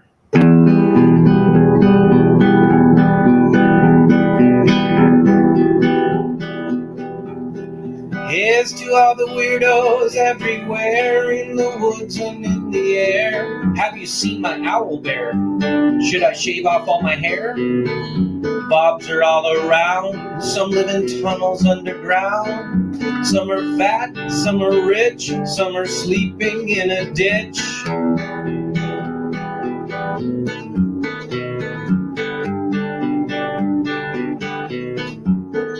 Can you ride a crooked horse without a saddle way off course?